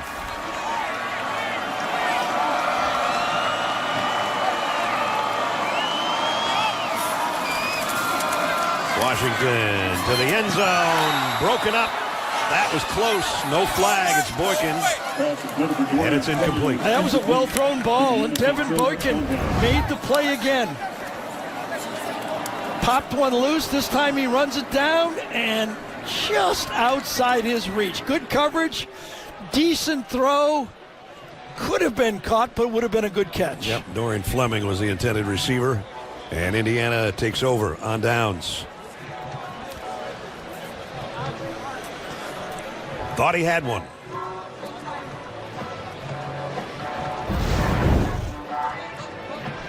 .442 remaining 3rd quarter, and the Hoosiers take over with a 31-point lead. They are deep in their own territory, starting just inside the 6-yard line. Kalon Black, man, he has got a spurt to him. Doesn't he? I remember Dan Lanning talking to us about the IU backs, that they always fall forward, and they do. Both guys have had good days, Rowan Hemby and Kalon Black, and that's been the case all year long. They got 2 guys that can run the ball. Picked up 8. 2nd down, 2. Both tight ends switch from right to left, and a flag. False start.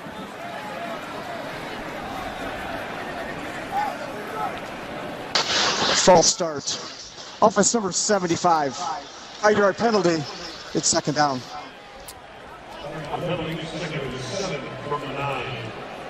Is that going to be on Michalski? Yeah, is that Michalski that time? Playing the left guard instead of tackle today because Drew Evans is out with an injury. Black keeps those legs driving, and he picks up 3 or so. Entering the weekend, Jenny talked about this when we started the game. The odds of winning the Heisman Trophy, there's how it looked down the list. Mendoza and Simpson, Julian Sayin, Marcel Reed of A&M, and Diego Pavia, who put up 360-something today and 3 touchdowns in a losing effort to Texas. He is something, isn't he? Yeah, he is. This guy, the leader right now with a month to go. Hasn't hurt himself today, really, with a passing touchdown, a rushing touchdown. And looking to pass one more time here, and it's a 1st down. Man. Omar Cooper. Again, look at how well coached that team is. Okay, they needed, 8 yards on the play? They got 8.5 yards to get it. Just go down there, just go past the line. Know where you are on the field. Turn around, puts it right on the numbers, Mendoza. He doesn't make the spectacular play, but he makes so many just routine throws, right? One right after another. It's not like he's got 80-yard touchdown passes. He's got a lot of 15s and 20s. But perfect for this running game. Absolutely. Which is what they go back to. And this is Kobe Martin. Kobe Martin carries. You think about Heisman finishers by Hoosiers. Anthony Thompson finished 2nd at 89. I wasn't around for Bill Hildebrand. Vaughn Dunbar, he was a tough son of a gun. And Antoine Randall. You remember him? Yes, indeed. We did a lot of his games, and he was as shifty as they come. This guy just steady.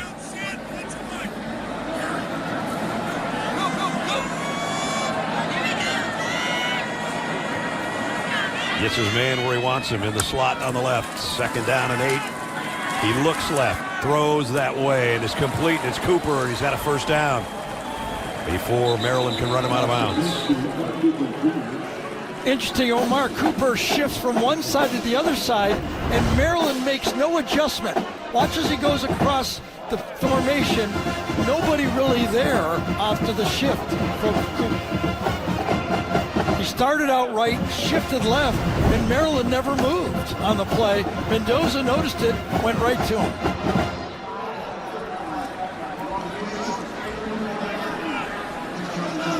So it's just first down after first down.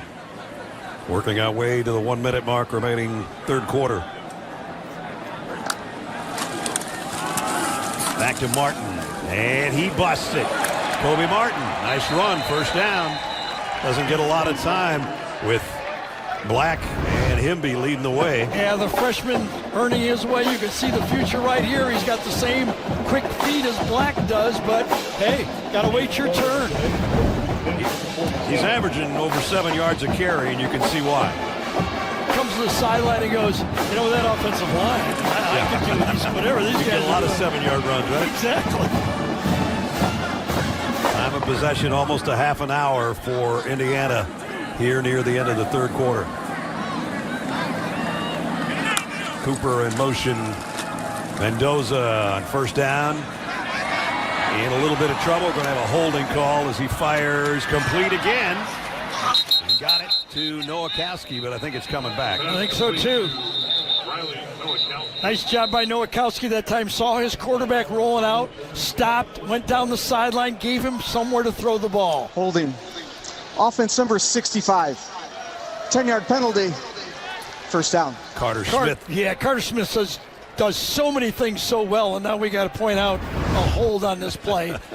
Sorry, Carter. Yeah, he was one of the best offensive tackles in college football. I actually think the chip block hurt him on the play, but it was a good call by the official. It was a bear hug. Yep. That's what he had. Thought he had him at arm's length, and then the chip block knocked him right into him, and he said, well, what do I do? I guess it was a tortoise hug more than a bear hug, but a holding call, number 65. We'll work our way to the end of the third quarter. And just when Maryland had cut it to 20-10, Indiana erupts. And the fourth quarter, they say, is theirs.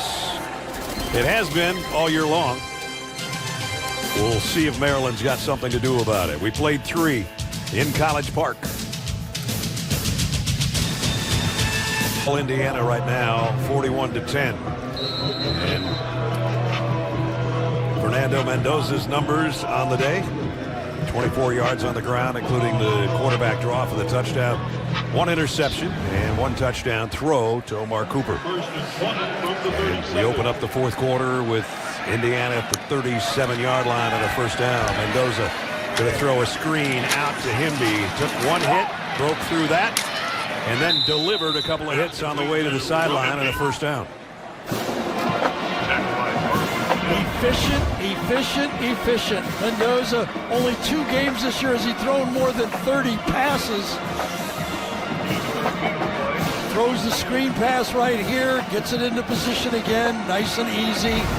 Marrying it, and that's it. You're out of there. He's done. Let little brother do it. That means we got another Mendoza. Alberto at midfield. On the ground, big opening off the side. Martin, I don't know if he stepped out, but he's still running. He tiptoed down that sideline, and I guess he did not. Well, let's see if Carter Smith gets the key block right here. Left side, last time we saw him holding. No holding there. Got the edge with that great block by Carter. Does a wonderful job at pass protection, but that time in the run game, and well, he stayed in. He did. 36 yards later.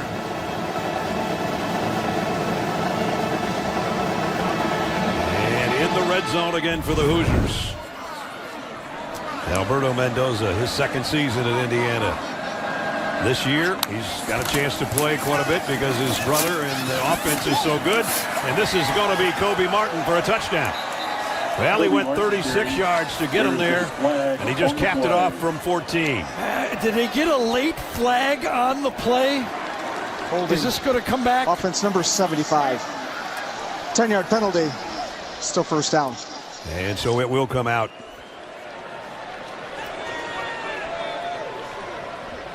Basically ran the same play. This time, Halski gets the grab.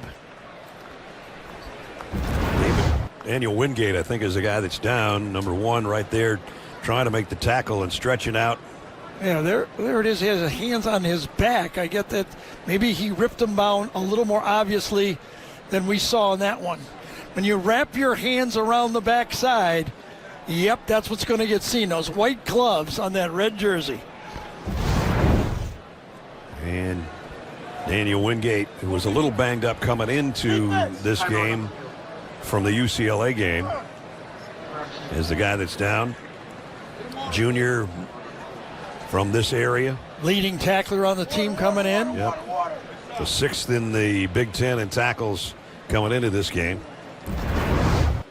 And again, we showed number 1 trying to make the tackle on Martin, stretching out right there. And he hasn't gotten up yet. He is sitting up, though.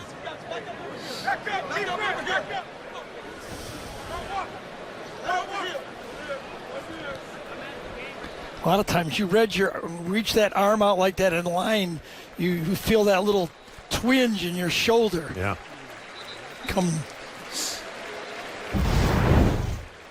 And he's coming out on his own. Talked to him yesterday. Gary asked him, how would you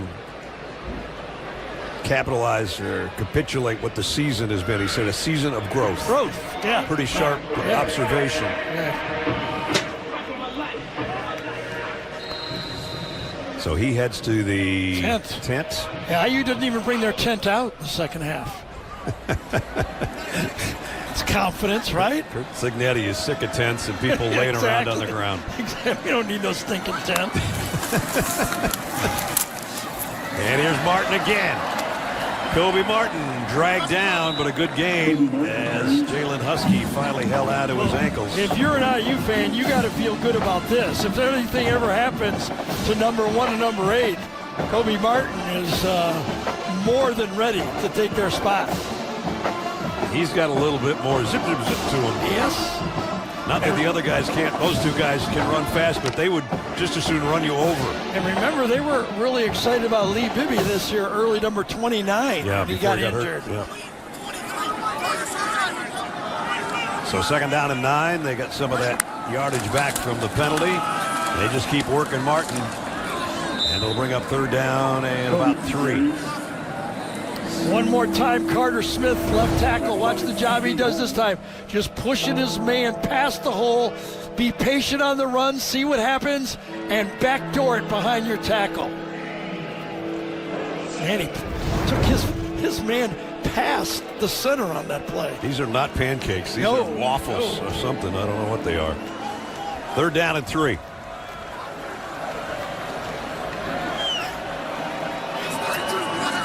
Just a little bit over their average on the ground coming in. You saw the numbers and what they've done today, and Martin's not going to get there.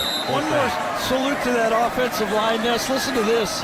Coming into this game, Mendoza really only had 14 combined pressures given up by the offensive line, those 5 guys. Well, he threw the ball 203 times. That means that over 1,000 times, 5 guys had an opportunity to miss, and they only had 14 pressures. That's pretty good. Yep. Well, it's 4th down and 2, and Indiana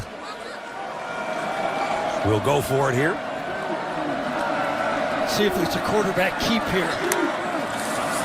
Mendoza throws to the corner, got his man, and it might be a touchdown. It is.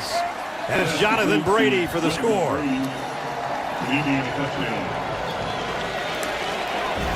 Little brother got one, huh? Yep.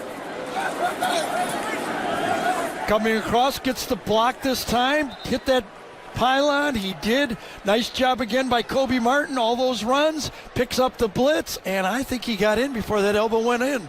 As our pylon cam will show you, the ball crossed before it wiped our camera out. And the Mendoza brothers smiling on the sideline. Yeah. And for Jonathan Brady, his 3rd receiving touchdown of the year. Well, how about that? You get your number 3 running back. They've had changes on the offensive line. They don't have Surratt. Charlie Becker has made some plays. Now Jonathan Brady. The Mendoza brothers with a little chest bump as Alberto gets his 2nd touchdown pass of the year. Big brother with a big smile. 48-10. A lot to smile about. Having insurance isn't... Has time and fires a bomb down the field. And it is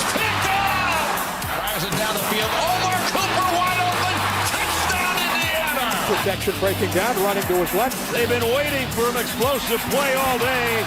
They just got a 55-yard touchdown. That's our IHG Hotels and Resorts game recap. Money Mendoza, he's been money again today. Malik Washington trying to hang in there, but Indiana's defense has been so good. As we take a look at our game recap, we welcome you back to the booth. And right now, Gary, you just look at Indiana, and we've seen them enough in person and on film to say who's going to beat them. Yeah, complete team. It's going to take a really good football team. 4 turnovers, but I'd call them more takeaways than giveaways. They've been earned turnovers by this IU defense. Yeah. And where's their strength? Is it quarterback, offensive line, running back, linebacker? We said they're elite. The secondary has been making plays. Just a well-built team. Yep, you can't really find a weakness. At least we haven't been able to determine one yet. A.J. Savansky on the kick return. Indiana came in averaging a win of like 34.5 points over their opposition. And right now, they're up 38 with 11 minutes and change to go. The Mendoza brothers talking things over on the sideline. Number 8. 10-yard penalty from the spot on the foul. Maryland football. First down and 10. That last drive, by the way, after a 4th down stop, when they stopped Maryland inside the 10-yard line, and then it went 13 plays, 95 yards, 8 minutes and 20 seconds. Both Mendoza brothers were at the controls at one time or another during that 8 minutes and 20 seconds, and then they cap it off with the touchdown to go up 48-10. Yeah, I think the next question for IU is how much longer are your starters going to be on the field? Well, we know the quarterback is done, that starter.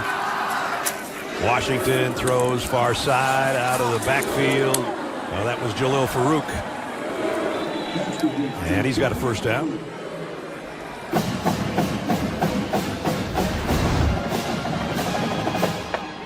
Motion, Urban motion going behind. Out there, he's the check down. He's the guy you come to if nothing's open downfield. Makes a miss. Got it to the 45 and a first down. Washington. That throw right on the money, too. Wow, covered a lot of territory to Octavian Smith. Totally. Maybe his best throw of the day. From the left hash all the way across, right, high. A Julian Sayin type throw right there, right? Beautiful. You can see the potential. Yeah, that was, I think they're going to call that incomplete, though, at the end of the play. I guess so. Yep. That's Daniel Wingate, who was shaken up earlier. Looks like he's on his way to the locker room. Iverson Howard on the carry for Maryland. Let's just also remember, I mean, maybe the 2 biggest playmakers besides the quarterback Mendoza, Aiden Fisher not playing, and Surratt not playing, and they don't miss a beat.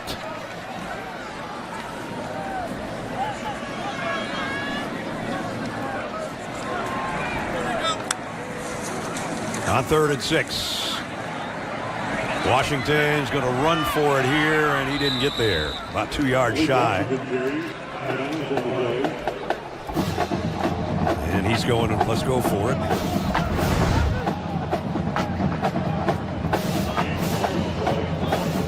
Did a good job running the ball in their win over UCLA. 67 yards on the ground, which was a career high.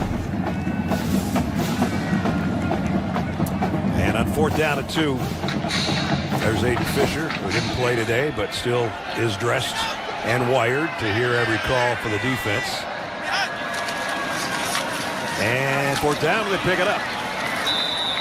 Dewan Williams for the first down. Yes, I was going over some stats for this IU linebacking crew. Remember, when they have them all healthy, they love to play Hardy, Fisher, and Jones. They love to keep all 3 out. When we did that Oregon game, Oregon ran 64 plays. The 3 linebackers had 34 tackles in 64 plays. They were all over the place. All over the place. That considered Indiana's biggest win on the road at Oregon, the game we did. Yeah, I thought the Iowa game was their clutchest win, though. You know, that was a game when They hung in there late, threw the slant pass to win it. Against a Parker defense in Iowa, which is tough at Kinnick. Yeah, that was when Gronowski got hurt, remember, late in that fourth quarter? That could have gone the other way. Iowa coming on strong. Iowa idle today. Still in the mix with just 2 losses.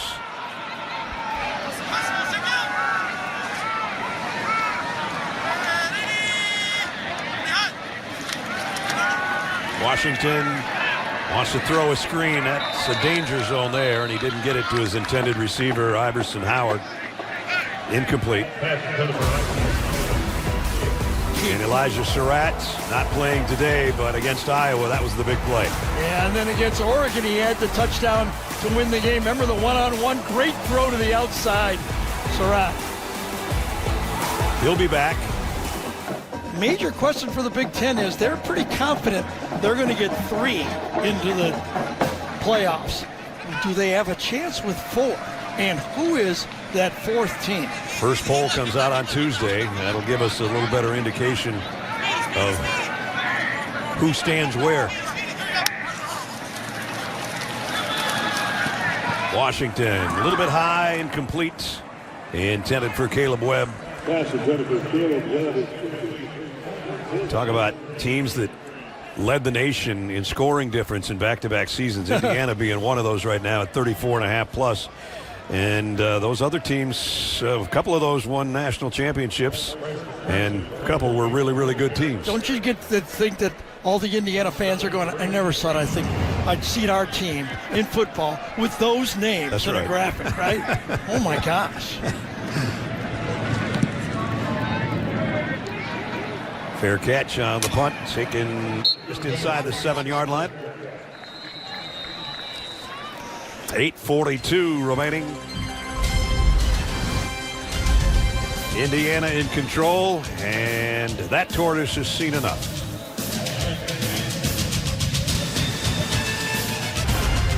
United Airlines, and by the Home Depot.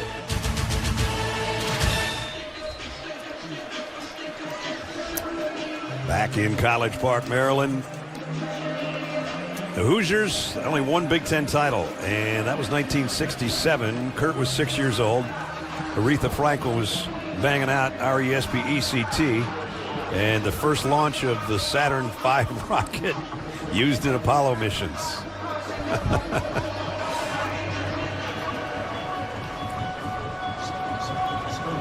On their way to 9-0 and 6-0. And their backup quarterback having the luxury of playing behind his brother, Alberto Mendoza, on the give to Kobe Martin. Kobe Martin, man, he's piling up some stats right now. He wants to play, and he's playing behind 2 really good backs, but he's got his chance here. Yeah, and this time he's doing it behind the number 2 offensive line, bounces it out, trying to show this coaching staff, maybe they already know it, that they got a special one ready to go.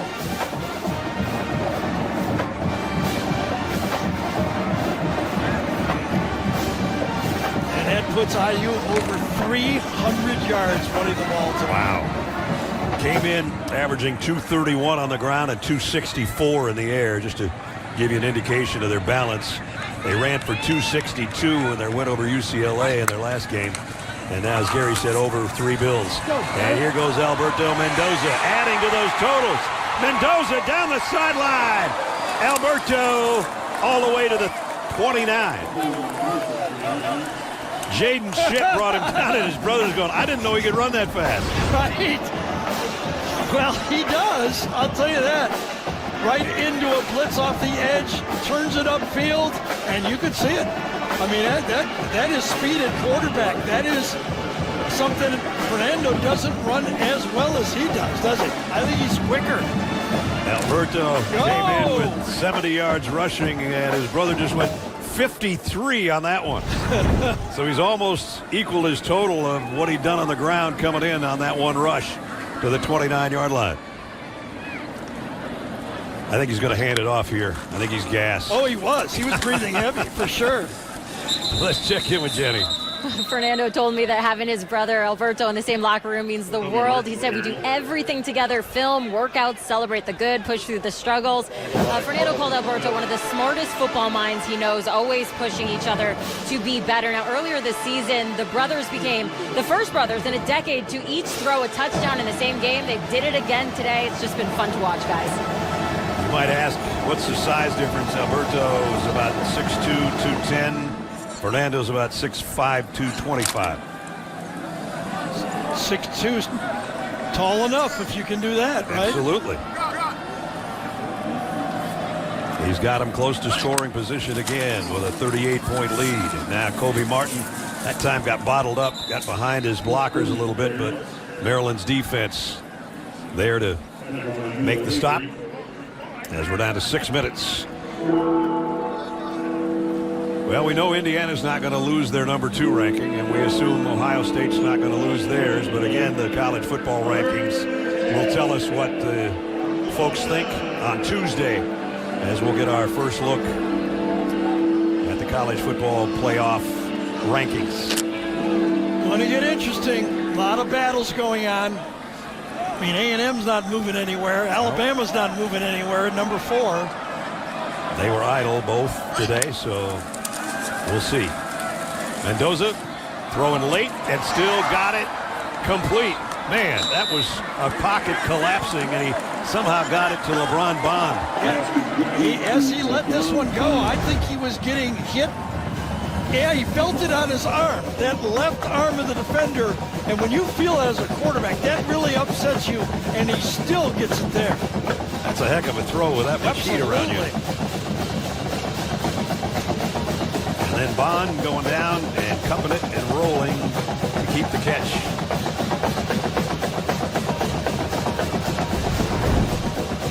Now Indiana getting to use Solomon Van Horst. Interesting story, grad student, 5'8", 185 out of Alpharetta, Georgia. And he's going to get a carry. And he's going to carry some tacklers with him. How about Solomon Van Horst? His 8th year playing football. Yep. In college. Don't have many of those. Nope. Bill Belichick got a win last night. SMU. I don't know if that's an upset over Miami or not, but they beat them in Texas. And the Longhorns and Commodores had a beauty. And 3 touchdown passes from Arch Manning, 3 from Pavia as well. And a high-scoring game. Both threw for over 350 yards in a 34-31 Longhorn win. Solomon Van Horst, another one of those James Madison transfers that came. Played his 6 years at James Madison and his 2nd year here at IU. Earned his time, plays special teams. 8th year of college football.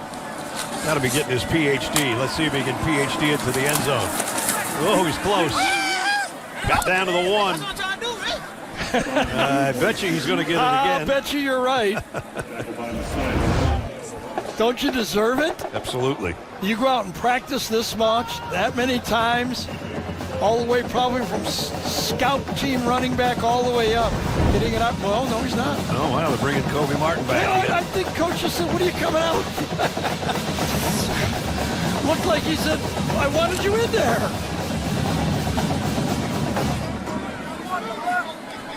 Well, Kobe Martin's done a lot of the heavy lifting. So is Alberto Mendoza.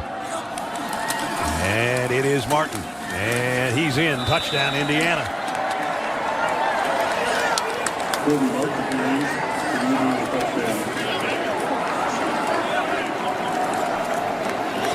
Well, think about this. When you run for those many yards, Black has 110, Hemby has 88, and now Martin with 80, all with a touchdown.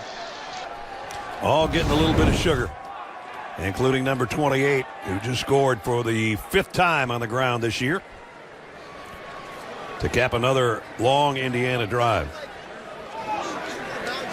Boy, the time of possession, the yardage. Yeah, 590 yards, almost evenly split. Nico Radicic in for the point after. 290 in the first half, 300 in the second half. Nice balance, huh? Yep. Radicic, point after is good. The extra point by Nico Radicic. Kobe Martin. Indiana 55. It was Mendoza with a 53-yarder. Van Horst got it to the 1. Kobe Martin took it in for his 5th touchdown of the year. When holiday inspiration sparks, there's only one thing to do. It's our first holiday here, so we're keeping it simple. Simply decorating everything. How would you hang garland? These will do the trick. Whether you're new to hosting or just ready for something incredible, bring your traditions to life with the Home Depot. Being a champion means knowing when to work and when to reward myself. Strawberry mango. This is amazing. And with my Active Cash credit card from Wells Fargo, I earn a limited 2% cash rewards on purchases. Really? You call this a workout? I'm just taking a little break. Then I'll get back after it. I'm messing with you. Actually, that looks really good. Make it 2. With the Active Cash credit card from Wells Fargo, I earn a limited 2% cash rewards on purchases. Terms apply. Subway's new You're looking at a 3rd loss, guys. That doesn't happen very often. We got another football game coming up, guys. 7:30 Eastern on CBS. It's final game of our college football tripleheader, featuring Pac-12 rivalry between Washington State and Oregon State, right here on CBS and streaming on Paramount Plus to cap off our tripleheader on this first day of November. Nico Radicic's leg's going to be sore when this one's over. Another kickoff. Iverson Howard on the return. And Iverson got it out around the 28-yard line. Our Discovery updates. Indiana's going to win this in 3 minutes, so they'll be 9-0 and 6-0.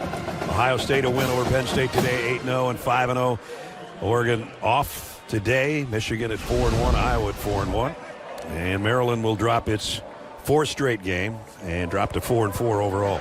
Interesting part of that schedule coming up, I think, is Michigan. Okay, 1 loss there in position. Their schedule: Purdue, Northwestern, Maryland, and Ohio State at home. They really control their destiny. Christian Martin is in at quarterback for the Terps. He'll hand it off to Iverson Howard. And Malik Washington's final numbers on the day. He's had better days, and there will be better days ahead, I'm sure, but right around 50%. 242 yards, had that one long one to the tight end, but 2 interceptions kind of killed him early in the game. He did. I thought they were all earned interceptions, by the way. Pressure on him on the first one. I thought he threw a good ball. I would have thrown that ball. I thought it was 50-50 at least. He threw for over 200 again and had his touchdown pass. I think there's a lot of potential there. Going to be days like this. They just aren't as good as IU. That's right. Howard, a couple more. Some of the backups on both sides playing as hard as they can as we take it down to the 2-minute timeout. A lot of talk about the 3 locks for the playoffs. Well, Oregon has 3 tough games left. USC, Iowa, and Washington. 2 of them on the road. Not done. Mendoza's still talking it over. The Terps on homecoming. Going to come up on the short end here in a couple of minutes. I'm stumped. Friendly and show. How about that comeback Army had late, huh? Yeah. Big win for Coach Monken. Yep. As they beat Air Force today in our first game of our tripleheader.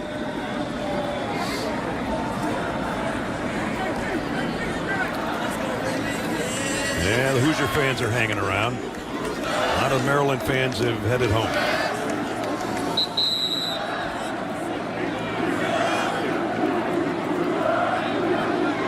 Christian Martin in the shotgun, and he's going to keep it. Heading for the first down marker and got there. Let's check in with Jenny. Well, as we all know, Indiana on the road yesterday for Halloween. Coach Cignetti said, you know, he had some fond memories of the holiday from his own childhood. His mom used to make him homemade Superman and Batman costumes. I love the look that we are giving him here on our screen right now. In true Cignetti fashion, though, he said he always has his eye on the prize, saying The costume wasn't as important as getting all the candy. His favorite candy, Snickers and Reese's, guys. Well, he looked pretty buff in that costume right there, and I would say not Superman so much, but since he's arrived, it's been Shazam. Well, I would say that the way he's coaching, that's about how he looks, don't you think? Yeah, he's got some of those dollar bills stuffed in the bicep. Absolutely. Area. About 11 million of them.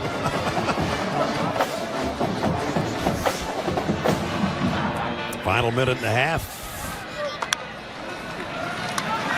And throw complete. And a wide out screen. And Jamari Powell Watson, redshirt freshman, catch. And one more thing about this Maryland team. They came in last in the Big Ten in rushing. They rushed for 37 yards. Their biggest other area they needed to do it was red zone offense. Remember, they get down early. They don't score a touchdown. They're 133rd in red zone offense. Both of the areas that have been a problem come up and bite them in this game.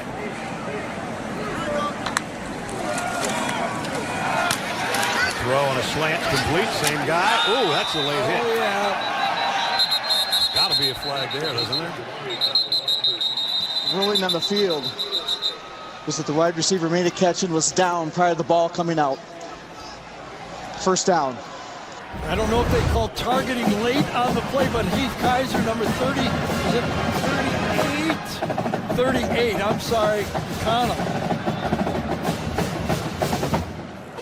Oh, yeah, I don't know. After the play was over, personal foul, defense number 33. That 15-yard penalty is enforced from the dead ball spot and includes an automatic first down. That's what I saw. Yeah, Garrett didn't see the ball come out. Now, was his knee down on the play? Does it make any difference? Because I think the ball is out and IU has it. I think after looking at it again, I think the ball was out and it shouldn't have been a personal foul because he was going after the football. That's what I think too. And he has the ball. This is very interesting. See if Gene didn't leave us. On the field of a catch. If I was Gene, I'd have prior left. to the ball being fumbled is under further review. Would you have left if you were Gene? Absolutely. Gene's going up. Gene's going. I got Buffalo and Kansas City tomorrow. I got things to do. Yeah, and he's with us. We're kidding around. Gene's with us. Gene, what'd you see there? I would never leave you guys. You make an interesting point, though. This player doesn't appear to me to be down. Brad, you mentioned this ball comes loose before a body part puts him down by contact. Now you have contact by a player, but you really have a live football and not a player who was down and defenseless by definition now. So there's a lot of elements to this play as it relates to whether this football was officially down. So let's just assume this was really a close game and it was really important. This would be a huge call. It appears, Gene, that he is going for the hit, but ends up with the ball. So how do you officiate this? Well, that's a very good point. Naturally, if he's down by contact, it's a late hit. It's unnecessary roughness with the potential of targeting if he makes forcible contact to the head, neck area, because he would be defenseless by definition. In this case, though, with reviewing this and seeing this being a live ball, I don't think, well, you don't have a player who's down officially down by contact, right? So now we have just a hit. Right. Could you get targeting and the fumble recovery on the same play? I don't know that that would, Gary, I don't know that you could get targeting out of this, because if this is a fumble and a loose ball, he's really not a player down by contact and defenseless, right? I mean, unless you think it's very egregious. Yeah. But a lot of layers on this play without a question of a doubt. I think my question is, if you rule fumble here, can you remove what you think was a late hit after the play was over? Yeah, I mean, again, it doesn't matter here, but in a big game, a big call. After further review, the ball was fumbled, and the ball was recovered by Indiana. There is no personal foul for a late hit, as the player from Indiana was attempting to recover the fumble. First down and 10, Indiana. See, I think after seeing it, when I called it, I said I thought it was a late hit, but I didn't see the ball come out. I agree with that 100%. The only thing I think, Ness, is I thought the guy was going for the hit and ended up with the ball. He didn't know it was a fumble. Well, it was starting to come out. I don't know if his eyes are that quick. That's pretty bang. Yeah. Well, we found out.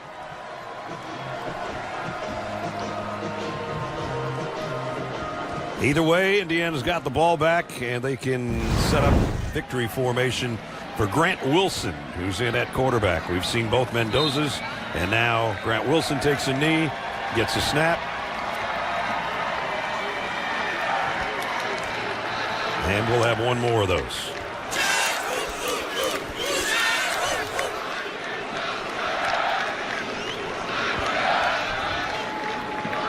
And that'll be the final one. And Indiana on the road, they're still perfect.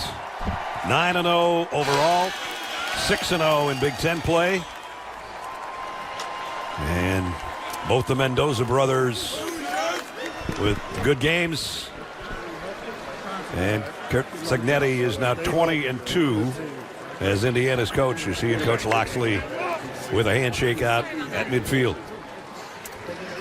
Final 55-10 Indiana.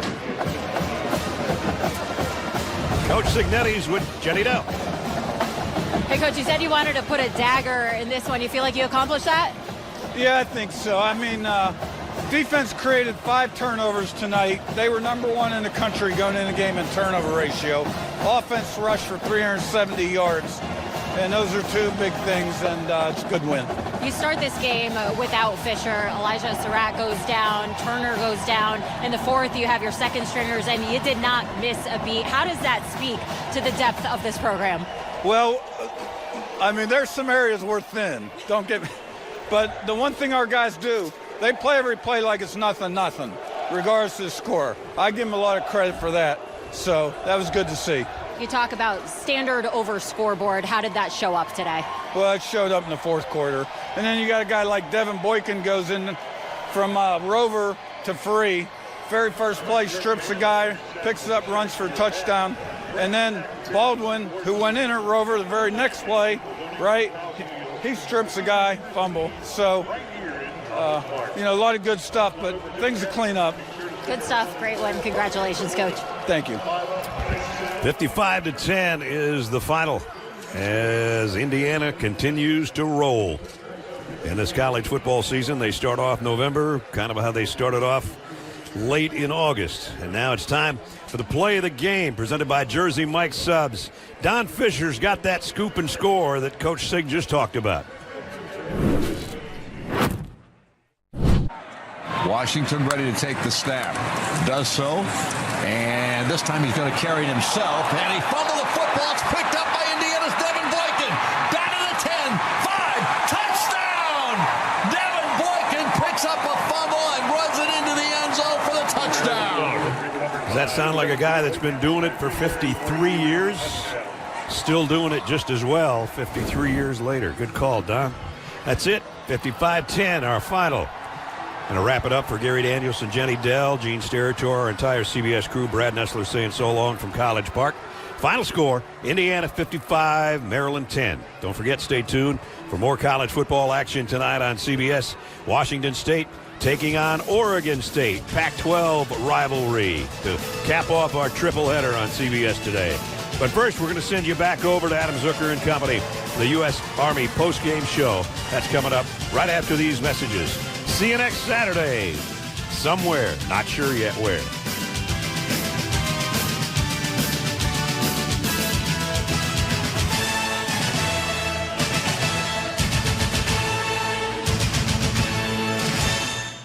Me up every time he would get up. I'm